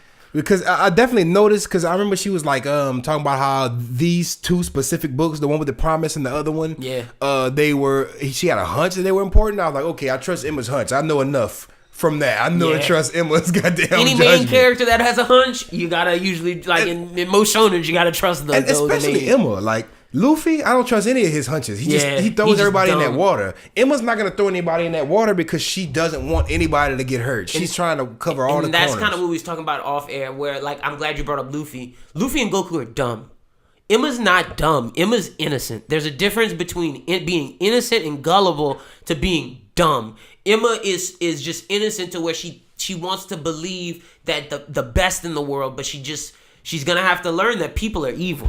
And that's kind of what this story goes. All right, let's move on to Don and Gilda. While Don and Gilda are in the room, they're going deeper and deeper in mom's stuff. They find Connie's doll. They find all this other stuff. And then they find a communicator to the bad people. And essentially, they're kind of deducing, like, I don't know if Connie and all these people are still alive. I think they're dead. And so Don and Gilda go rush to Emma, Norman, and Ray. And Don's like, stop bullshitting. Tell me the truth. And he was like, and they told him that it's not dead. They're eaten by demons and farms and stuff. And Dom's like, wow, y'all thought we were so weak that y'all couldn't trust us. Y'all put the burden all on yourselves. He punches Ray and Norman in the face and he dips out. And he's not mad at them. He tells Gilda it's just more so that he feels that he's so weak that he can't help them. And then Emma comes out and is like, nah, I apologize. Like, that was my fault. I should have told y'all the truth. Norman apologizes. Ray apologizes. Then we have our first good jump scare when... Who's looking at him, you think? Yeah, because they showed it to my looking at it from afar. I was like, God damn it. Like, bruh, you don't understand. And I understand every horror movie has to have these people make these dumbass decisions. And that was one. Why are you also going outside to talk? Yeah, because it makes you tense. Like, and we got to backtrack a little bit more because when they were in, like, whenever it was just Don and Gilda searching for some shit. They almost got caught. The whole time I'm sitting there like, you idiot. Yeah. Get out of the room. What is your problem? Like, I was mad as hell at Don specifically and at Gilda for being dumb enough to follow his dumb ass. Come like, y'all are gonna fuck it up for everybody. First of all, second of all, what are you doing? You have no plan. You're out here just literally going in head first. Like, what do you think you about to do? What do you think you about to stumble upon? I think it was more so him trying to prove to himself that, like, if I'm gonna go through this, I gotta know mom's evil for myself. But it's like he didn't even care about getting caught by mom. Like you're digging in mom's shit. You already know something sketchy. Even if you don't believe certain shit, you know something sketchy. And we know what's going on for real. So it's just like the whole time I'm on the edge of my seat, like freaking out whenever he's down there, they're down there. Then whenever they finally get back with the gang and the gang is talking, and they just talking in the most inopportune areas, like in the dining hall, all the lights off with just their lanterns, and then they go outside. I fucking knew somebody was watching. I knew it was Krona too, because she has not been around the whole last episode. She wasn't around in episode 5 either at all. I didn't see her once in episode 5, and she wasn't around at all the whole time. Like, so you telling me these kids are just snooping around in her mom's room and shit, and Krona's not watching that shit? Yep. You telling me these kids are in the library talking in the dark and shit, and she not laying under the ground like listening to that shit? Yep. Now see. Another thing that pissed me off what Don did whenever he punched the shit out of Don and Norman. Norman and Ray? Yeah, that's what I meant to say. He punched the shit out of himself. He punched the shit out of Ray and Norman. Made me upset because I'm sitting there like, not only are you making a lot of noise, but you're putting marks on these kids, like out of emotion, out of anger. But then it worked out to their favor. It did work out to their favor. I'm glad he did it at the end of the day. But at first, I'm sitting there like, why? Y'all are just setting yourself up to get caught. Yep. And then whenever he started crying, this is one of the ones that it almost, if I wasn't like in front of a female and I could have just let one fall, that one would have failed. Because whenever he first got sad and he was like, bro, I can't believe y'all didn't trust me enough to tell me that shit. I was like, damn. And then when he walked outside, he was crying. I was still in the field. I was still feeling for him. And then he was like, bro, I'm not even that mad about that, bro, to be honest. I'm weak. And bro, that right there, I almost cried. Like I almost broke powerless, down. Like because Connie was closer to him than any of them. He couldn't protect her. Facts. When I tell you dealing with depression and like my real life and just anxiety and just mental health stuff, one of the main things that gets me down is that. So I could relate to Don more than anything. And seeing him, and it's kind of a 360 from how I felt about him before. Because at first I'm sitting there like, you fucking idiot. You fucking, what makes you this arrogant? But now I'm sitting there like he's not, like he's up in his head. He knows he can't do shit. Like if the situation they're telling him is true, he can't do shit. That's why he was feeling some type of way about Connie, because he already knew in his mind she was dead. He can't do shit. Like so now he's really feeling like he can't do shit. But he just wanted to. He was holding out for that little bit of hope. Like, why can't we go rescue her? Exactly. Like, if we're not going to rescue her, tell me why we not. Like, y'all gotta know. Like, the plan shouldn't be escape. The plan should be rescue. And I know it can't just be me. I know that hits everybody. That's like one of those things that will put you in like just feeling helpless, feeling not strong enough to do something. That'll make you break down. And like seeing him break down because of that, it felt so realistic and it was just so intense. And I was mad at the choice of area they chose to have this cute little tearjerker. Oh my gosh, but so dumb. It was definitely emotional, and it made me definitely realize that this character wasn't just being an idiot for the idiot's sake. It made me realize that every single character in this show is gonna be very important. Yeah, because Don, I just thought he was gonna be an idiot. I thought he was gonna be like some shit was gonna happen, but now he's low key. He's low-key trying to find, he's seeing his place. He's seeing his role now. He's like, God damn it, I'm going to make myself useful. I'm weak, but I refuse. Get stronger. Yeah, and like, that's admirable. You know, facts. This episode is good. The episode continues with, like Chris said, now that Ray and Norman have marks, they're trying to find out more mom stuff. Ray tells a lie and says Norman didn't agree, and is saying Norman's trying to kill mom to get information, and he finds out that he's the next child to be sent. They're not going to have a shipment next month, but in January, Ray's going to get shipped, so the guys got to try to escape before January. And as the episode ends, Gilda, Norman, Emma, because Ray's talking to mom, and Gilda, Emma, Don and Norman are all outside trying to just scout out stuff outside to figure out. And as they're talking, you see them and it's so freaking scary because it got me. They're talking and they're walking. The camera pans to a side view of Norman and Emma. You see a shadow, then all of a sudden out the shadow comes Sister Crone's scary ass facial expression. Creepy. And then she just like, I got y'all niggas. Guess like, what, dumbass? I know it's y'all. I've been watching y'all for 2 days now. It's me, bitches. Like, y'all been talking in the most inopportune places, but I got y'all. But instead of turning y'all in, how about we work together? And then she gives a vicious smile saying she has a backup plan, and that's how the episode ends. What'd you think about the ending? Man, I don't know how to feel. Because I was sitting there, I'm like, as soon as it ended, I was like, oh, shit. Whenever she dropped down, like you said, it got me. I was like, oh. Whew. Yeah, it got me. Definitely. Jesus. And I was expecting it, but like... to me, she's the most scary looking person in the show right now. Just the way they scarier do her than the fucking demons. Yeah, like the way they do her facial expression and everything. She's so creepy. Yeah. And she's in the house with them boys. Like, she's literally... it's scary. Now, it freaked me out, but as much as it freaked me out when she said, you want to work together, I was like, she might be genuine. I like, it might be a hint of genuine in there. I feel like she it is you gotta think there's a hint in there, but you also gotta think at all costs, if she is helping, she's helping to remove mom so she could be a mom. Yeah, she's looking out for herself. So anytime things go left, she's gonna bail on whatever for herself. But I think that she could definitely be beneficial for them. She's definitely looking at them like, look, y'all fucking suck. Yeah. All right? If y'all trying not to get caught, y'all doing a horrible job. Facts. You know what I'm saying? I could help y'all not get caught. Y'all just gotta do a little bit better. We can all work together. And I feel like it's gonna come to that.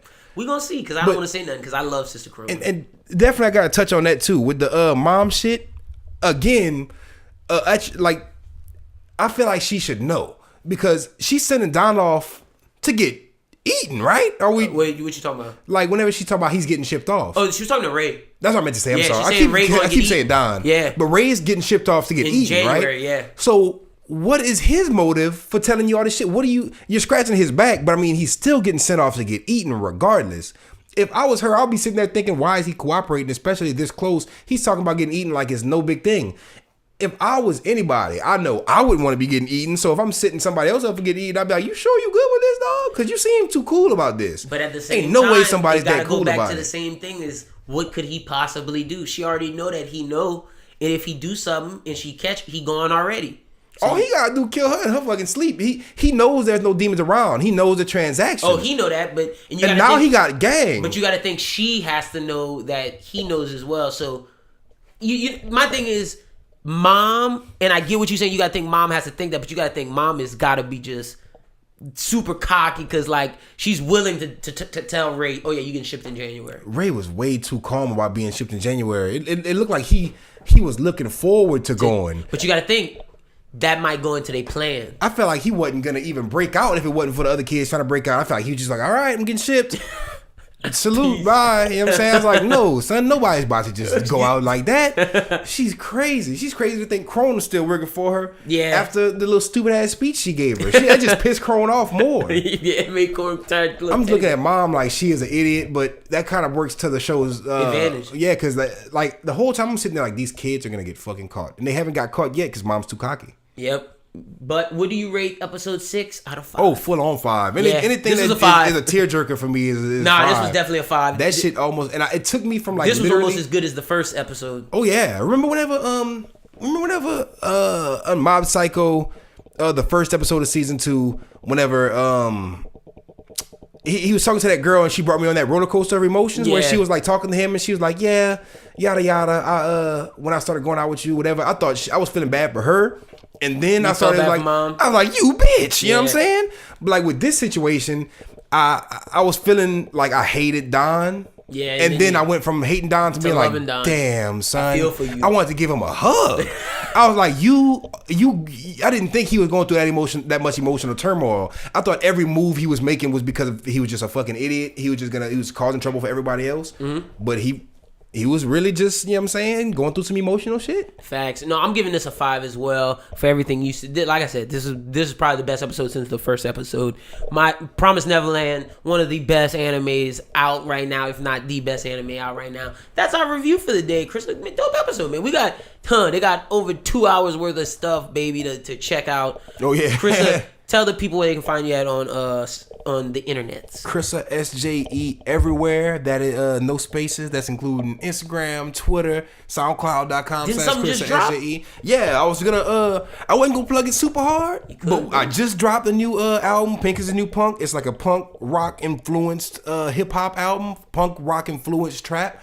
At the same time, it's a lot of punk rock shit, but I sampled a few songs on there, and if y'all could name me the anime I sampled on this album, I sampled like maybe 4 or 5 different anime soundtracks. Real? Yeah, because the anime soundtracks is like one of my favorite things to listen to in my pastime when I'm not listening to new rap. Real? Like I just listen, and not even necessarily openings, just the complete soundtracks. Like I find gems. Like on the Yu Yu Hakusho game soundtrack, I find gems. In honor of Anime Talk, if they send you the soundtracks, we'll send them a care package. Hell yeah, man. We'll send them a little anime care package in honor of Anime Talk if y'all go listen to the song. Let me know, bro. And if y'all could guess what songs, you know what I'm saying, I might give y'all a little something. You know That's what I'm saying. I'm gonna get together an anime care package for you, and then whatever you add, and then we'll send them a little something. And like always, hit my Twitter DMs if y'all have any new anime OST. I may have not checked out everything. If y'all know an anime soundtrack that's like iconic, legendary, that you think I should listen to or sample next, or even just hear for my personal enjoyment, put me on some new shit, 'cause I love it. Hell yeah. You guys can follow me at Berlin the Don on Twitter, at Lynden Burton I on Instagram. That's Lynden Burton II. Follow Bros Who Think at Bros Who Think on Twitter. Be sure to check us out on Spotify, Twitch, YouTube. We're everywhere now, ladies and gentlemen. There's no excuse. We're everywhere. And thank you for everyone who listens. If you enjoy this content, please subscribe. If you're listening on iTunes, subscribe. If you're listening on YouTube, subscribe. Spotify. If you enjoy what me and Chrissa give you every other week for Anime Talk, please subscribe. But thank you guys for listening. As always, we hope you guys are safe, and we'll be back listening to us in 2 weeks, in the next Tuesday, and I hope we have a lot more good stuff to talk about the next time. But as always, for Chrissa, my name is Lynden. You guys have a great next couple of weeks, and enjoy yourself. Peace!